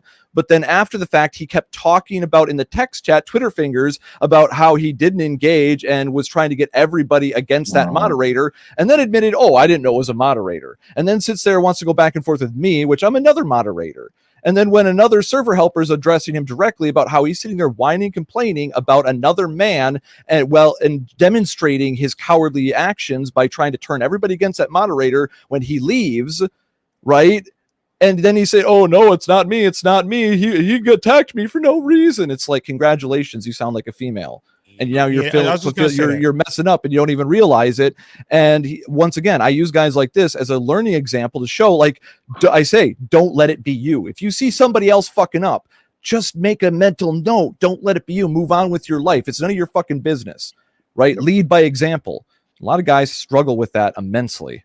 Right, and that's one of the things I say it all the time over there, especially in Fresh and Fist world, and all throughout the manosphere, man. I'll lead from the front. Like I see people out here doing stuff like this, having these platforms. You're gonna take hits, man. People gonna come at you, right? That's leading from the front. You know what I mean? You're right out front there. So I always tell these people, especially if I respect them, like, hey, keep leading from the front. Brother Cody, Danny, but what about the guys who have leveled up and have decided to look for better prospects elsewhere? And that was for Brother Tarus. Now that they are worth more, and dudes have done that. See, this is the problem with Cody. Don't understand. Dudes have been doing that for the dawn of time. They level up and then they upgrade their women too. Like, this is not anything new. And that should be encouraged and not shunned, correct? As long as you happy, I don't care what you do. I just want the men. I don't care what you do. As long as you stop committing all these high level crimes and stop being and get down, lower the self deletion rates and stuff like that. As long as my guys are getting back to our normal selves, I don't care what y'all got to do, man. Just be happy. See, that's what's up, man. And so, because in this world, this manosphere, this red pill, the mano swamp, whatever you want to call it, because I do see the swampiness to it. Shout out to Rich Cooper. He is right. There's right now there's this thing with I guess Sauce Cass, Rolo Tomasi, and Patrick Bet David, and also I saw some shadiness when Patrick brought on some people from the African American media side of things, and it was like drama, and there's so many people that live in that feminine, they live in that drama, they want to talk all this big man stuff, but they ain't never gonna say it to your face. You know what I mean? Like, so I'm listening to Brother Viking's story about some dude in, a Fresh and Fit Discord. You know what I mean? It's like, dude, had I been in there, I'd have been like, yo, we can end this right now. Where you at? Where dude at? We could put y'all in the same room together. You know what I mean? Close the door and do this like men. You know what I mean? And the people like, oh, that's toxic. No, that's being a man. And what are y'all thoughts on that? We'll start with Brother Viking. Well, I mean, if you're friends with somebody, it can always be good to have out your differences, getting in the ring and stuff like that and just sparring, right? That is definitely a traditional way of handling things. But in terms of like some of these Discord beefs and stuff like that, where people get on one, those are the kind of guys that would never do that, right? Because he ended up leaving the voice chat when he was getting called out, and I had to mute him because he kept interrupting. He's, guys like that are so outcome dependent. Anytime you touch on a nerve, a point of truth, they immediately got to interrupt you and start to explain the situation, to try to explain their fault away rather than owning it and hold the L, right? And I say no losses, only lessons. It's only a loss when you fumble the L, right? That's another one of the little clever sayings I came up with. Now, Brother Tarus, I would say that type of behavior is 100% feminine. Would you agree or no? I agree. And here's why. And look, I love my other networks, the other platforms I hop on that allow me to graciously hop on the panels. But a few days ago, I got doxxed in the chat. Like, these dudes was, some dude named Trey was threatening me to come to my crib, and then some other dude doxed me. And then what was funny is they made me look like a top G, because he actually doxed me. He looked up my address and goes, "Oh, look at Tyrus trying to stunt in his 150K flat. Oh, well, thanks for telling everybody that I'm legit, that I got a mortgage like I tell everybody on the panel. I mean, you just legitimized me. Thanks, bro." And they never posted again.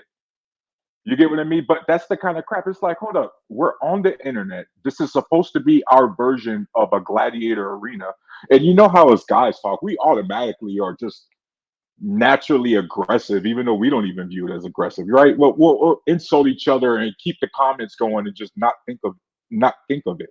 But these men who think they're masculine or they're trying to project this hyper masculinity, let me tell you something, guys. If you out here threatening people on the internet, you're already lost, and you can't call yourself masculine.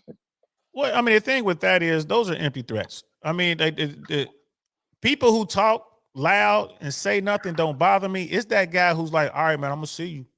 That guy, I'm like, all right, I might have to go see that dude because I believe him. But those people who be like the doxing and all that kind of stuff, man, they ain't trying to do nothing. So, Brother Viking, what's your take on that? Is this feminine energy thing that these guys have today? Is this a generational thing? What are your thoughts on that?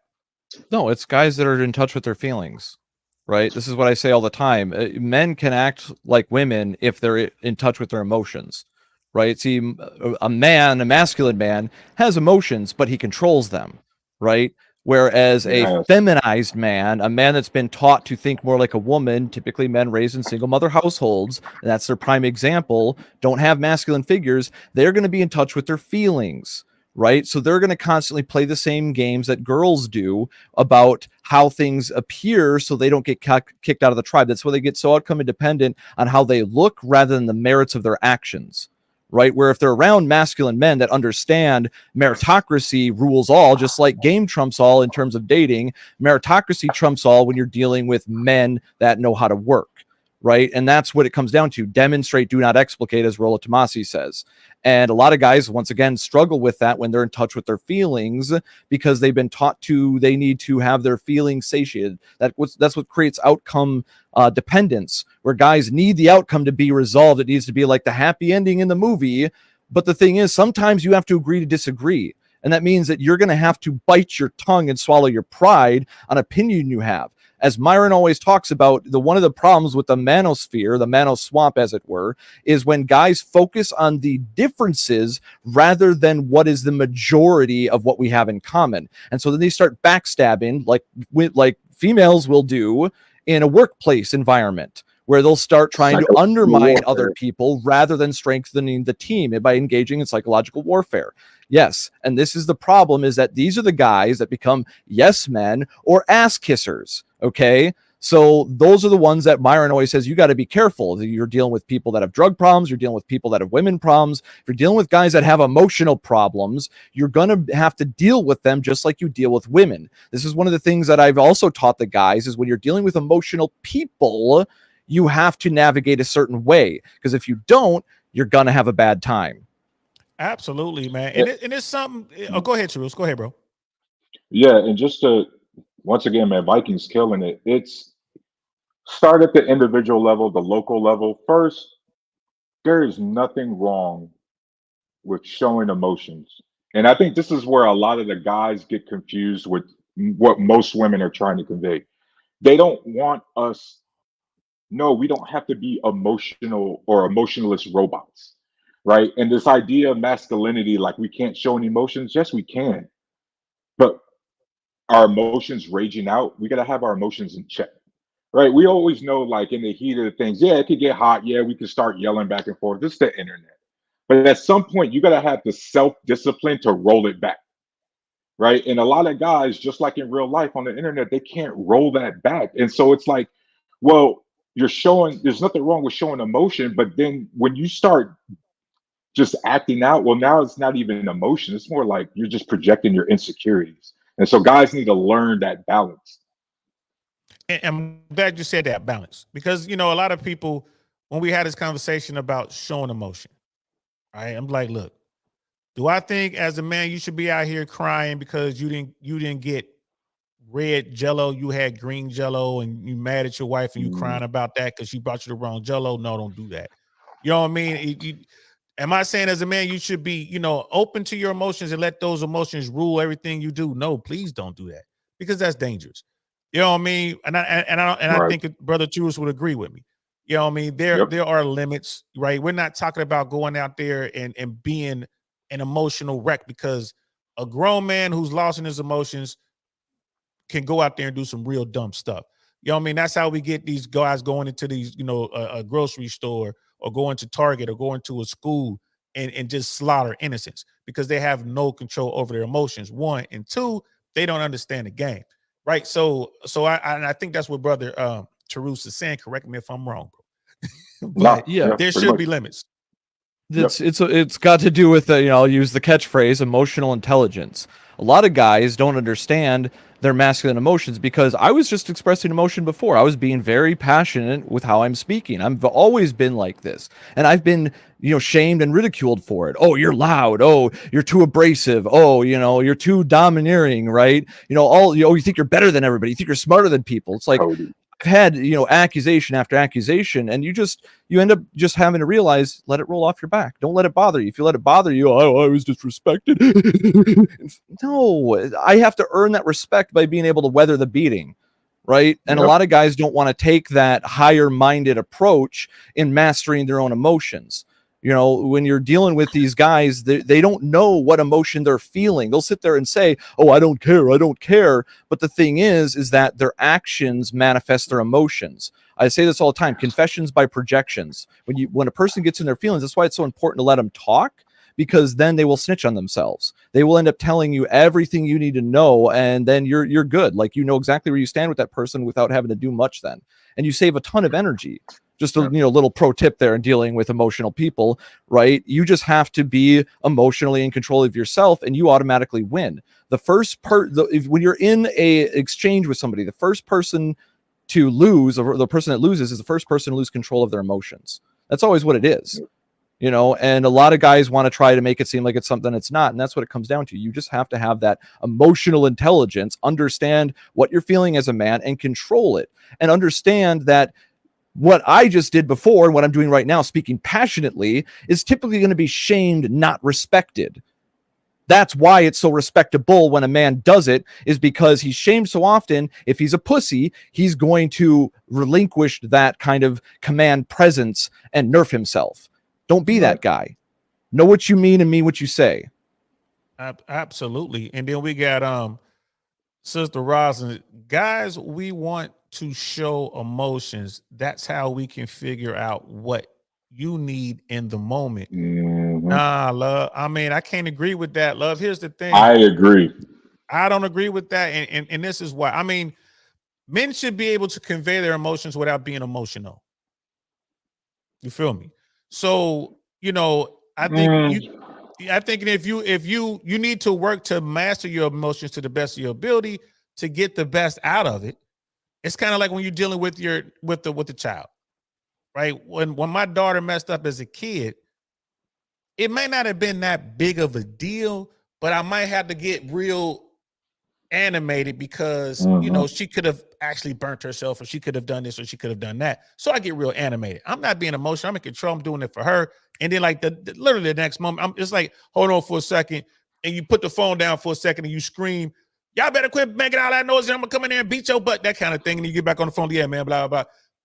But there's a difference between doing that and actually being in your emotions. So Sister Rosin, be real careful when you say you want an emotional man, because if he can't control his emotions, love, you might become a victim of that lack of control. But Brother Truce, you said you Here's wouldn't. a good learning Yeah. moment. There's actually a really good moment learning here, and I don't want to lose it. If you would allow me, please. Okay. This Go is something, once again, you got to understand female nature. That's a good example of female nature there. Women genuinely want the weak men to reveal themselves. And that's what I was just trying to talk about before, about that emotional intelligence. Just hear me out. So when you, like I was saying, masculine emotions are not respected or acknowledged, right? Being passionate, having a conversation like we are right now is typically not respected or appreciated as us expressing our feelings, right? But that's exactly what we're doing right now. We're talking about our masculine feelings, but because most people frame feelings in a gynocentric social order, as Rollo would say, they prioritize that. And the thing is that women instinctually know that the guys that everybody calls the betas and stuff like that, the more emotionally manipulative ones, they want to feel like a woman. They want to engage in those emotions. And by a woman giving them permission to express those female emotions from a supposedly masculine man, it has multiple effects. One, it gives them, it lets them know where they stand with that man and how he can be influenced, what they can get out of him, and it identifies whether or not he's the 80% or the 20%. And this, I know this is very crude, analogy for this sort of behavior, but that's what you see right there. Women will always give you permission to express whatever feeling you want. It's up to you as a man to be self-aware and in self-control and express a masculine emotion appropriately. Quick breakdown of how Rollo always explains it. Men and women both process instinct first, but then women process emotion and then logic, which is why they'll cry at the funeral, but not after the funeral. Men, it's reversed. We process logic first and then emotion, which is why if we're going to cry, we'll cry after the funeral or maybe even years later when we're thinking about our buddy that got his head blown off or some shit like that in the war, right? I've talked to guys that have had shit like that happen, right? And they'll cry about it after the fact. And that's a lot of these emotional men are taught to process like women. That's why I need to cut in Viking. Right now, we need to separate group settings from individual inside the home, right? Those are two different things. Obviously, everything you guys just said might apply if I'm out and about in the mall, in the club with the homies at a dinner. DL, I'm the king of oversharing. Plus, I say I don't lie anyway, because like I tell you all the time, just the internet, people gonna find out if you're telling the truth or lying anyway. One of the things I always had a hard time doing in my marriage right now, or not anymore, but was expressing my emotions and the things I was feeling to my wife from the 2 deployments to Iraq, right? She's not looking for me to be, what the whole thing was, she's not looking for me to be emotional and start crying in front of her and all that. She's just asking, like, yo, what's rolling through your head when you zone off in the car? So Like when kind you're of like looking what out in the Sister, distance. like what Sister Rosalind is saying right here. Yeah, she's saying, I'm not saying be a wreck, but let us know what you're going through so we can support you. Yeah, like she knows. For example, okay, fuck it, man. I'll just be telling everything. I got therapy with the VA every Friday. My wife knows that I'm probably going to be a wreck because I got to talk about a whole bunch of crap I don't want to talk about. And again, to the panel, to everybody, DL, you already know this. I don't want no thank you for your service. I say this so that men can avoid the shit I went through. Right? This is learning process. That's what most women want. They don't want some emotional trick. They don't want to be married or dating another woman, right? But they want to know what's going through our head. If there's something that's really bothering us, they want us to, open our mouths. That's what they mean by showing emotions. Okay. Yeah, I know what you mean by that. It's if you look on a balance, like Myron talks about a balance of probabilities, they typically do it in a ambiguous way, so that way you as the man have to decide which side you're going to choose to express a genuine, they want to know if you can handle it, right? So if you express it in a way where I'm handling it and it will be taken care of, they will accept that. Like you're 1,000, we've both been in long-term relationships. It sounds like I don't know what the duration of yours is, but you learn that. Right? They don't want you to sit there and whine like a helpless child that can't handle the situation, because that's when they find out that you're actually that emotionally, weak and frail guy that when shit hits the fan, they're going to be screwed. They don't want that guy. That guy's dangerous, right? So that's when they'll move think on. About what you just said at the beginning, and this goes back to what DL was saying or mentioned in the article. Viking, I don't know if you realize that, but you just said what both of us experienced. We first had to learn how to handle our emotions from groups of other men, right? When we go into another, like in real life, if we go into I don't know, the cafeteria, the school, the gym, whatever, we automatically know that some clicked up crew of dudes, the moment you walk through the door, we already sizing them up and vice versa, right? Like we're already trying to look for weak. That's what men naturally do. We're already looking for weaknesses. We're already trying to see, how can we get under this dude's skin and everything. And us as men, by socializing, we understand how to check our emotions. We understand, or we at least learn, hey man, when I walk into a certain room, I got to keep my head up high. I got to have this certain aura to me, or I'm gonna get creamed. You know what I mean? Yeah, some of us To do learn that. DL's point, because men are socializing less and going outside less, they're not getting these lessons. They're not getting that. And that's major. I'm gonna catch up with the chat real quick. Brother Cody was saying it's our responsibility to be the rock and the more mature party. And again, like, so when we make those statements about being emotional in front of your woman and being in the house, everyone's mind goes to a different place. But I gotta agree with, like, you as a man, you do want to be that stoic rock, right? You do want to do that. However, that doesn't mean there's not room for you to show your wife, not your girlfriend, not some 304, not some chick, but to show your wife your vulnerable side. Now, women, when a man does that, you only get one time to screw that up. And he'll never do it again. He'll never, ever do it again. So, ladies, understand that. If your man does give you a peep to that vulnerable side and you come off sideways with it, that's it. You'll never see it again. Casual Germ, I'm not going to cry in front of my check, but I'll voice my opinion if I'm frustrated about something. Facts, which is what we're talking about here. And then, Brother Cody, emotional men are the most dangerous to all. They are. I agree with you wholeheartedly. Brother Cody also goes on. This is for Brother Viking Paradigm. And how can he be controlled? Because, like, again, like what Brother Viking was talking about is game. He's trying to put people on game. You need to understand that women encouraging you to be vulnerable is a part of their game and their strategy. Let me see how weak this dude really is. You know what I mean? Like, let me see what's really going on with this dude. So they really want to see how weak you are around other men too. That's when they really analyzing you. Right. So we got Brother Hayoko came in here, man. He's gonna come up here and give us some scientific, you know what I'm saying? The real ski. What's good, bro? How you feeling? Fine. How are you all doing on the chat? Hey, what's up, bro? Hey, brothers. All right. One of the things about it is that hypergamy, by definition, is unstable, because it's based on insecurity, and because women want security, that's why you have hypergamy.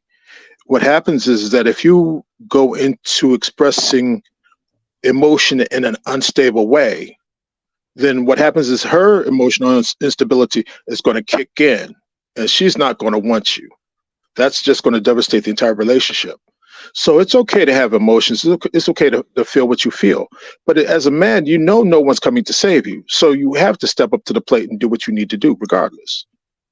That's real talk, man. And I'll share this story. Like, one of my dudes, man, like, I'm talking about one of my dudes, like, this guy was the real deal, man. Straight hitter, all that, right? Coming up in the streets, you know what I mean? Definitely proven, done ran the gauntlet a few times. Then, you know, fast forward in life, man, you know, get older, get real old or whatever. And his wife was with him back in the day when we was doing this stuff we was doing in the street. So she knew about him. It was an accident, something happened involving one of his kids, and she saw a couple tears. And bro, the way she was acting, I ain't never seen that. I mean, just, you see this thing. So Myron and Fresh talk about this all the time. You never know how a woman's going to react to an emotional outburst from her guy. So, you know, you got to be careful with it. And like I said, she'll probably never see him get vulnerable again, because he's going to remember that. Oh, I remember the way you was acting. And that could affect the relationship moving forward. So that is definitely something that guys need to think about. And again, it's all part of that game. Like I said, relationship game. I wish Sister Candace was still here to talk about the relationship game. You could talk about it, Tarus. How hard is a relationship? Is it harder to be in a committed relationship than it is to be out there? Than it is to be out there running the streets? Bro, I'm telling you, I've been April 4th. I'll be married for 15 years. And it's hard work, because when you're in a marriage or just a long-term relationship, every single day you wake up, you got to prove your family members right. You get what I mean? Like, there's like that, and that's a long-term sustain. And that's the problem with a lot of guys. Too many men have very short-term goals. They don't have long-term vision, futuristic visions.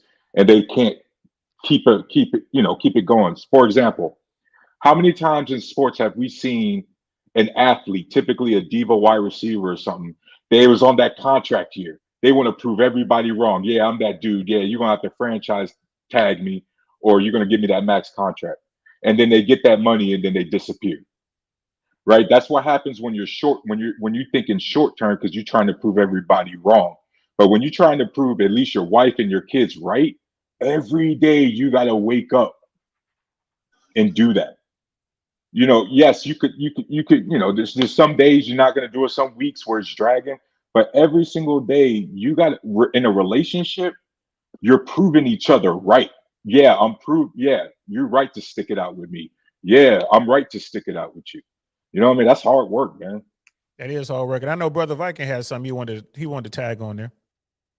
Yeah, for sure, man. A lot of guys don't appreciate, and Rolo had put a placeholder term on it. It's the masculine burden of performance. You can't get into a relationship and take your foot off the gas. You can't maintain that relationship by taking your foot off the gas. You have to be pursuing the better version of yourself every day as a man. That is, in essence, the masculine burden of performance.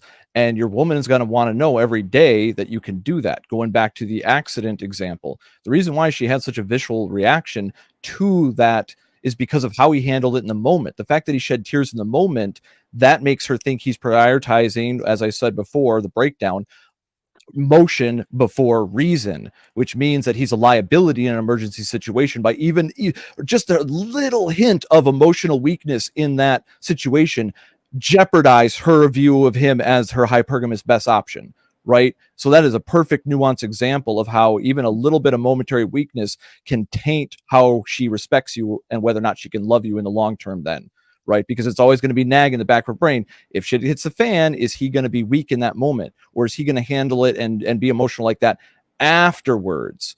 That's the key. Like I said, you got to learn to prioritize things in a masculine way rather than a primist female way.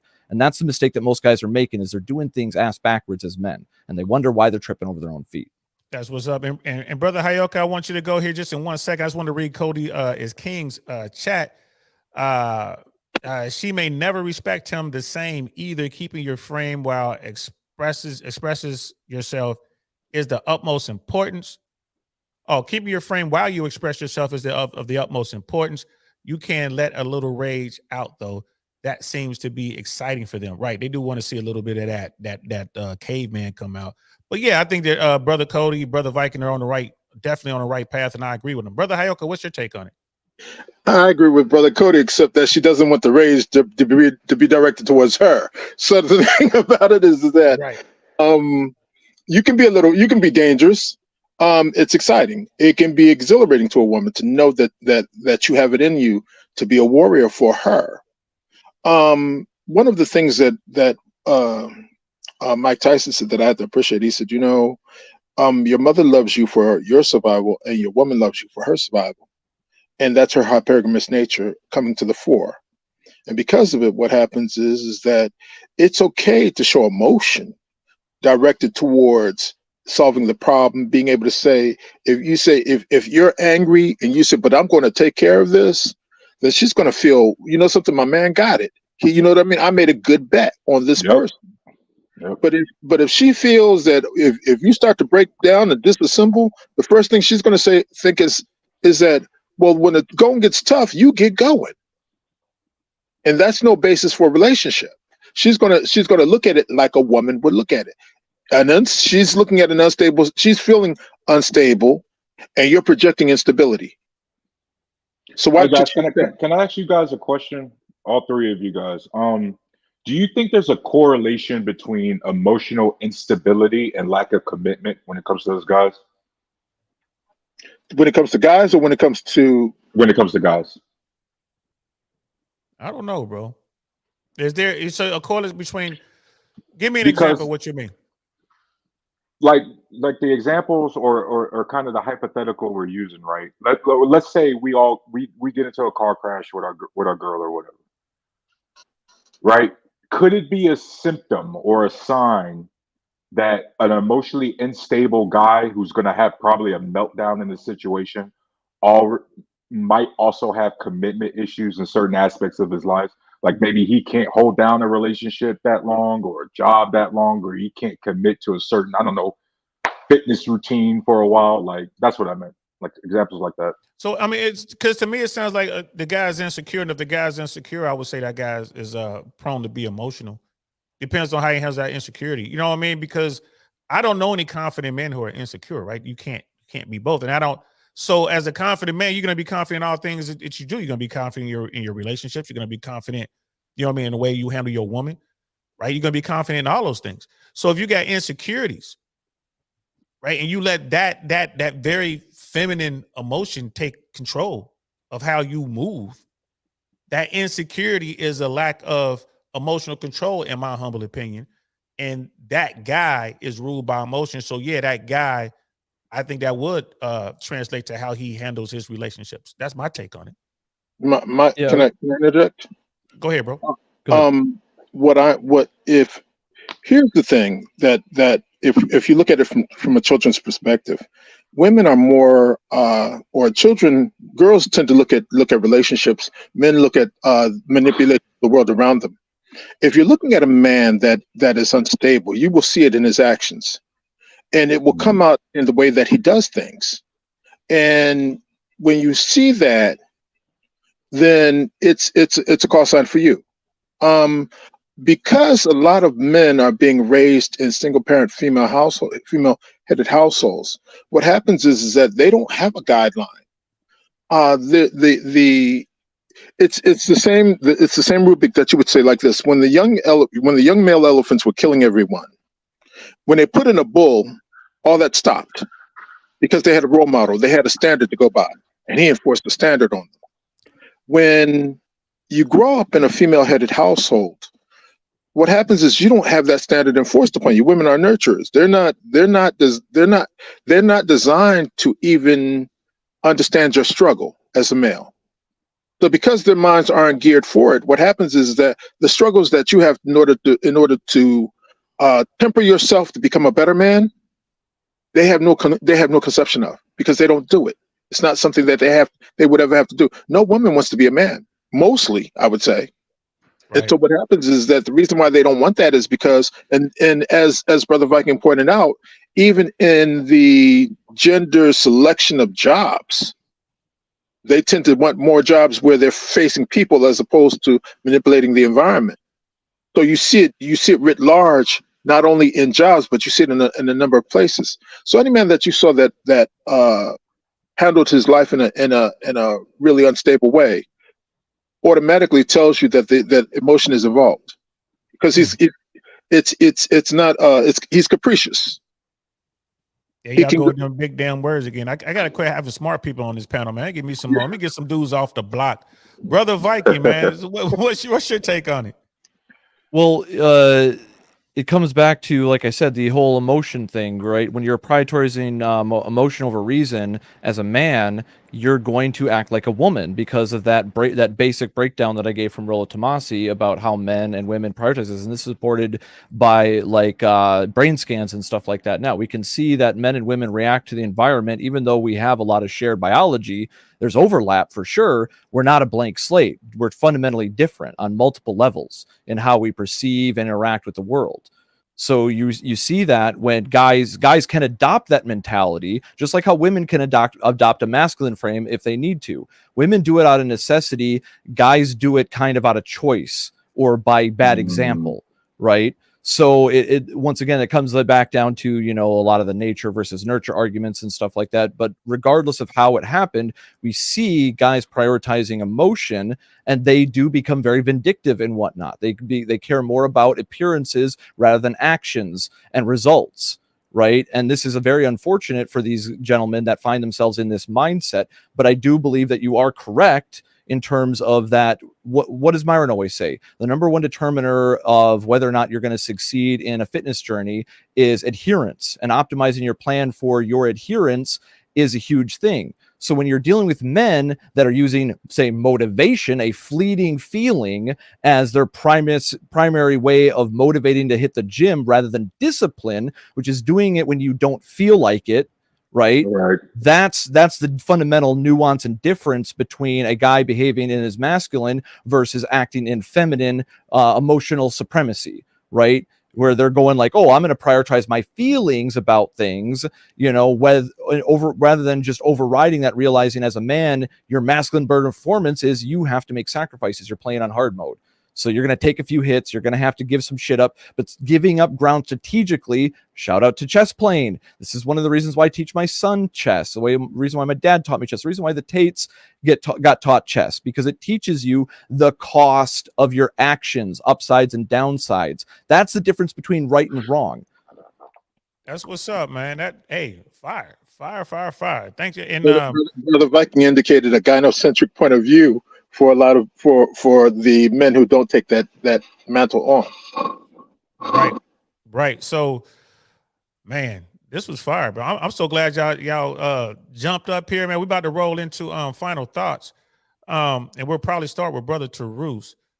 But I want to thank y'all up front before we get into it. I just want to thank y'all up front for always coming through, supporting the brother, man. On and off the camera, man. I really appreciate y'all. You want to talk about discipline and doing it when you don't want to do it? YouTube is just like that as well. You know what I mean? You have to stay on it. You have to continue. You have to commit to the grind. You have to do it whether people are engaging or not. If I got 1,000 people watching the stream, I got 0 people watching the stream, I still have to do the stream. And that guy you're talking about, Tarus, in your example, that guy, because of his emotions, he feels sad or he feels happy or he feels whatever, he's not gonna commit to the discipline needed in order to succeed. And I just want to get that out there. But let's roll in the final thoughts, man. Brother Tarus, you are first. Man, once again, thank you for inviting me on your platform, DL. It's always a pleasure. I really enjoyed this conversation tonight. And to the guys out there, look, have a plan. All right. At the end of the day, if you want to be a leader, the first thing you need to do is have a plan. What are you trying? Who do you want to lead, and where are you trying to lead to? I'll give you a real life example as my final thoughts. I'm trying currently right now to go house hunting to try to buy another crib because this is a starter home and we've outgrown it. Well, guess what? I know that the interest rates are high. I know that the homes currently, due to inflation, are overpriced. I know there's a lack of housing, right? I also know that energy bills is getting more. So maybe I need to set aside a budget in the future. That way I have enough money that when I close on this new house, I could go get solar panels, because over the course of 20 years, it's going to pay itself off, right? I know, for example, when I was a young 20 years old, I opened up my first brokerage account. Why? Because the first thing I did when I got off a real crap mission was I went to the computers and I Googled, how do rich white guys make their money? Oh, the stock market. The stock market, or investing in yourself, that's long term. Anybody trying to sell you some get rich quick crap is lying to you. This is why a lot of my friends in real life, the moment I start talking finances, they tune it out. You don't want to know why? Because I tell them, you're not going to get rich overnight. You know what Tyrus does, guys? He puts his money paycheck every single month. He puts a percentage in that in E-Trade. There's so many times I want to go blow that on car parts. There's so many times I want to go blow that on a drone. But you know what? I got to practice that self-discipline, because the only way I'm going to get to a certain net worth, which will allow me to smoothly transition my family into a new crib, is long-term stable plans with milestones in between. There is nothing short-term about that, guys. Develop a plan. That's my final thoughts. That's what's up, man. Hey, y'all heard it here first, man. Y'all can find Brother Tarus right over here on DL saying I really want to know. I really want to know. Yeah. Also, you can find him when we do Downrange. We talk politics on Downrange as well, man. Catch him on Black Man Unfiltered Network. And that's about as deep as I go into that side of the internet. But I don't know where else you'll be, but I know you'll be at other places over there. Thank you so much for coming through, bro. I really appreciate it. All your words, and I appreciate you for coming through, man. Too bad you didn't go to Airborne School and y'all got a shitty football team. Oh, Outside of that, though, outside of that, you the man. Thank you again, man. I'll Hey, holler at you later, bro. y'all have a great night, man. Peace. Peace. Brother Hayoka, what are your final thoughts, bro? It's been a good conversation. The way I see it is that it's important for us to be healthy, to have emotions. It's just that we can't allow, as men, our emotions to rule us. If we allow our emotions to rule us, then what happens is we cause instability in the women that we have a relationship with.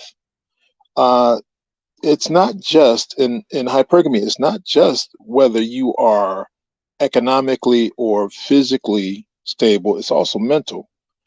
Because what happens is like this. Generally, our outward reactions to situations somewhat tell about our internal worldview. Meaning that if you see a rich man and he's disciplined and everything, that's the only way that he could become that way. If you see an unstable man, then what happens is he generally goes from job to job, and nothing ever gets built. And so you see it in his actions. So I think that it's important. Like again, one of the things that I wrote was that even Buddha wept. Being an enlightened being or being a stable being doesn't mean that you have no emotions.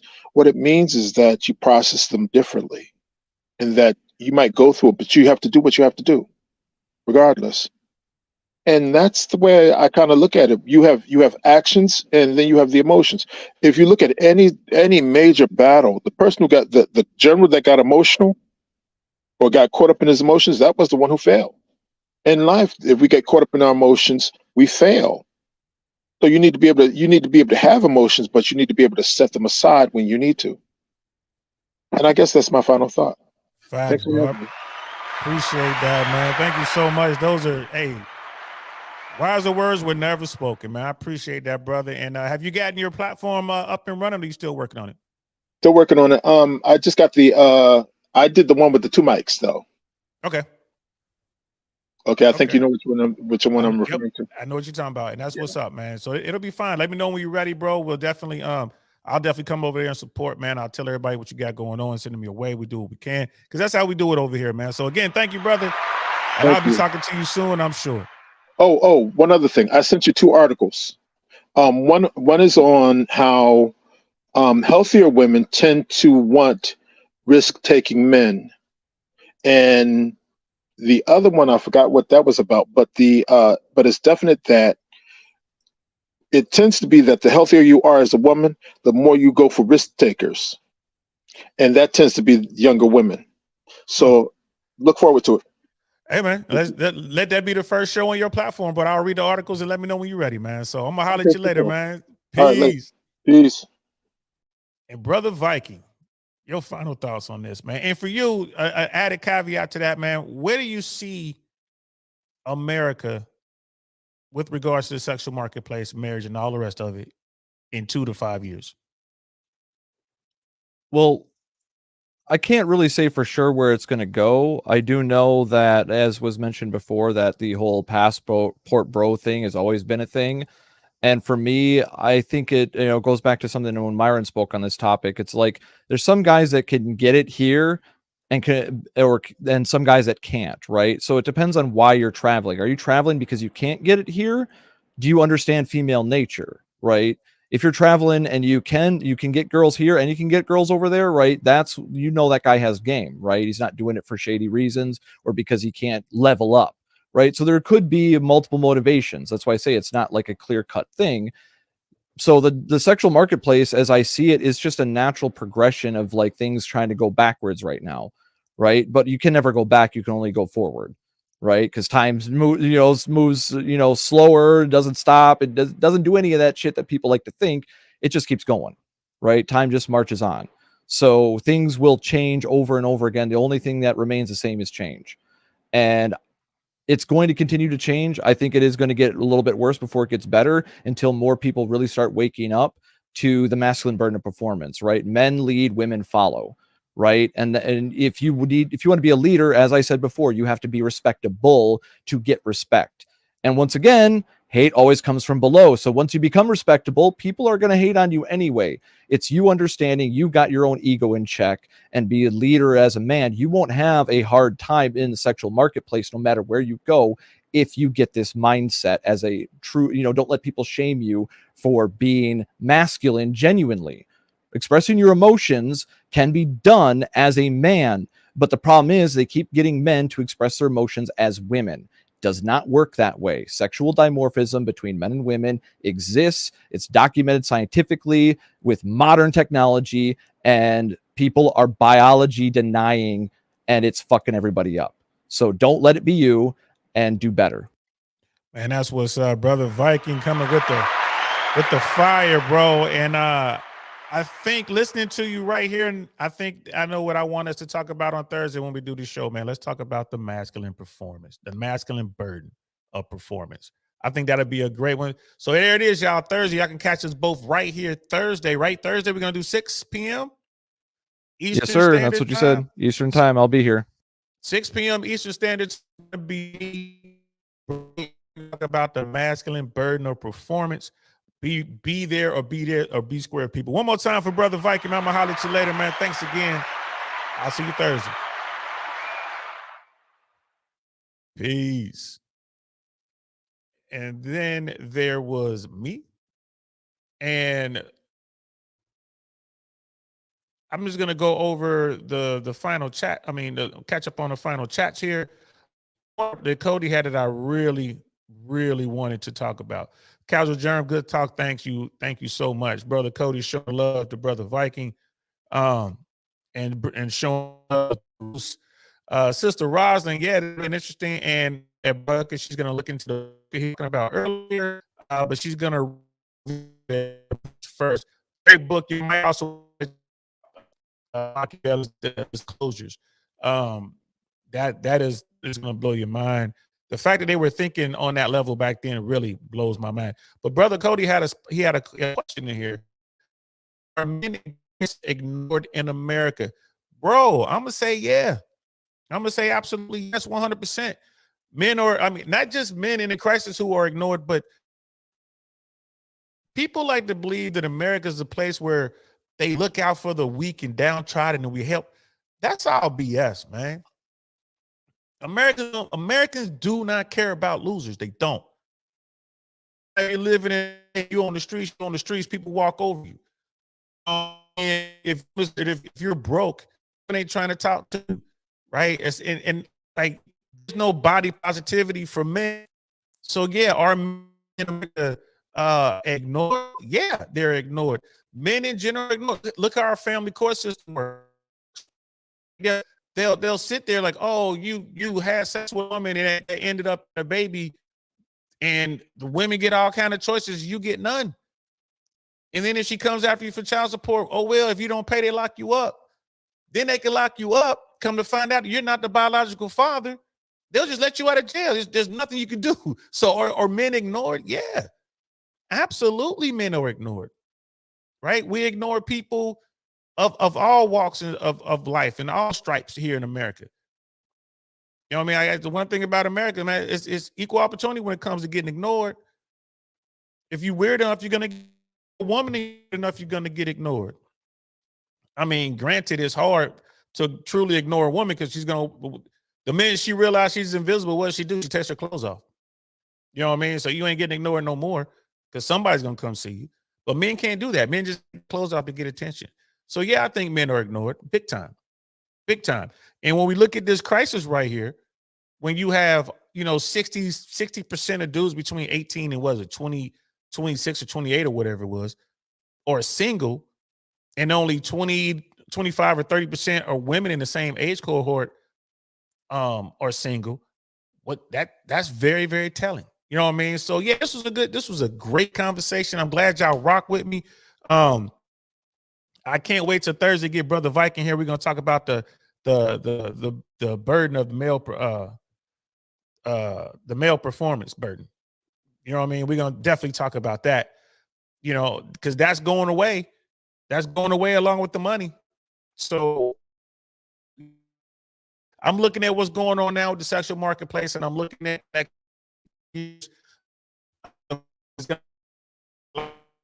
I think the getting worse part is going to happen over the next 3 to 5 years. I think the manosphere is going to continue to grow. It's going to become more bumpy, more answers. Red pill spacers are going to grow. Have more people like Lakari and Miles and myself and Fresh and Fit and Donovan Sharp. Donovan Sharp has CME coming up. He's already scheduled. I think it's for September or October. I think it's October in Miami. I don't think he put in a hard date yet, but I know Lucario and Miles are doing seminars and helping men, and I'm about to start doing the same thing. Starting here in Tampa, I'm doing little meet and greet. We're doing happy hour kind of stuff, and that's going to grow into actually having conferences and actually sitting down and helping men figure it out. Gentlemen, no one cares about your problems. You are definitely ignored, and America does not care. If you want to be seen, if you want to be successful, you want to have an opportunity to reproduce, you're going to have to work on yourself and become the best version of yourself that you can be. You're going to have to do the work.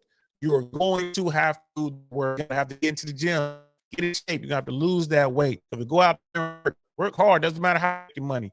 You're going to have to get out there and make that money. You're going to have to get out to understand how it works, right? There's a lot of work involved, man. You have to read Unplugged Alpha, which is over my shoulder back there behind that shotgun. Unplugged Alpha, Rich Cooper. Read that book, right? Read this book. Women Deserve Less by Myron Gaines. Read this book. There's so much game in there, right? Get the Rational Male. Read that book. Go over that. It's like a textbook. Just look at the chapters and go through that thing, right? Read the book of Numbers, Aaron Clary. He talks about how much money dudes invest chasing women over a lifetime without a plan, how much money gets wasted. Read these things, guys. Understand how it works, guys. You're in this game. Like it or not, you're in the game, son. Right? So you best be out there learning how to point blank, period. Those are my final thoughts on all that. Thank y'all so much for rocking out with me. Casual Germs, like a good talk. It definitely was. Brother Hayoka, thanks again for coming through. Rosalind Machiavelli is part of the Dark Triad. What? That's funny. Remember that, but it was fascinating. I do encourage that. I've read 2 or 3 translations of I don't know why they don't teach that in high school. They should. Even like the little college that I had, we didn't even talk about that. So it's kind of crazy. Thank y'all so much for coming through. Men are in crisis. Please get help if you need it. With ladies, we ladies do care. Some ladies care. Most women care about the top 20. Sister Rosin cares about all men. You know what I mean? But she is rare. She is a unicorn. You know what I mean? So is Miss AKA lady. So is Miss Globe Girl. You know what I mean? There are unicorns out there, but most women don't care about your problems. You know what I mean? They just don't. Be prepared for that. It's not a bad thing. Brother Marcus is in the house. My favorite. Devil Dog, what's good, fam? How you feeling? Always a pleasure to see you. We're just closing up. Salute to Primal Studies. Oh, man, Primal Studies in the house. What's good? Salute to you, bro. My favorite medic. You know what I mean? If I ever find myself in a hot LZ, man, I hope you're there. If I have to go down range again, I hope you're there to patch me back up, bro. You know what I mean? Please check please check out Team Replay. Thanks for coming through. This was a great conversation. I really appreciate each and every one of you. I appreciate all of the cash apps and the super chats and the super stickers and all the rest. Thank y'all so much. We're going to keep growing this platform. This time next year, we're going to be up there, man. At least 10,000 subscribers, which is going to be 10,000 supporters, and we're going to be out there making good things happen. We're going to be doing the conferences and the meetups and everything else. Thank y'all. And it's all due to you guys, man. Can't do it without y'all, man. Y'all fam to me for real, for real. So I got to go. This was fun. I'll talk to y'all later, man. I'm DL Saint. This is the DL Saint I Really Want to Know podcast. I'm going to talk to y'all later. Peace. Darn, that's the end.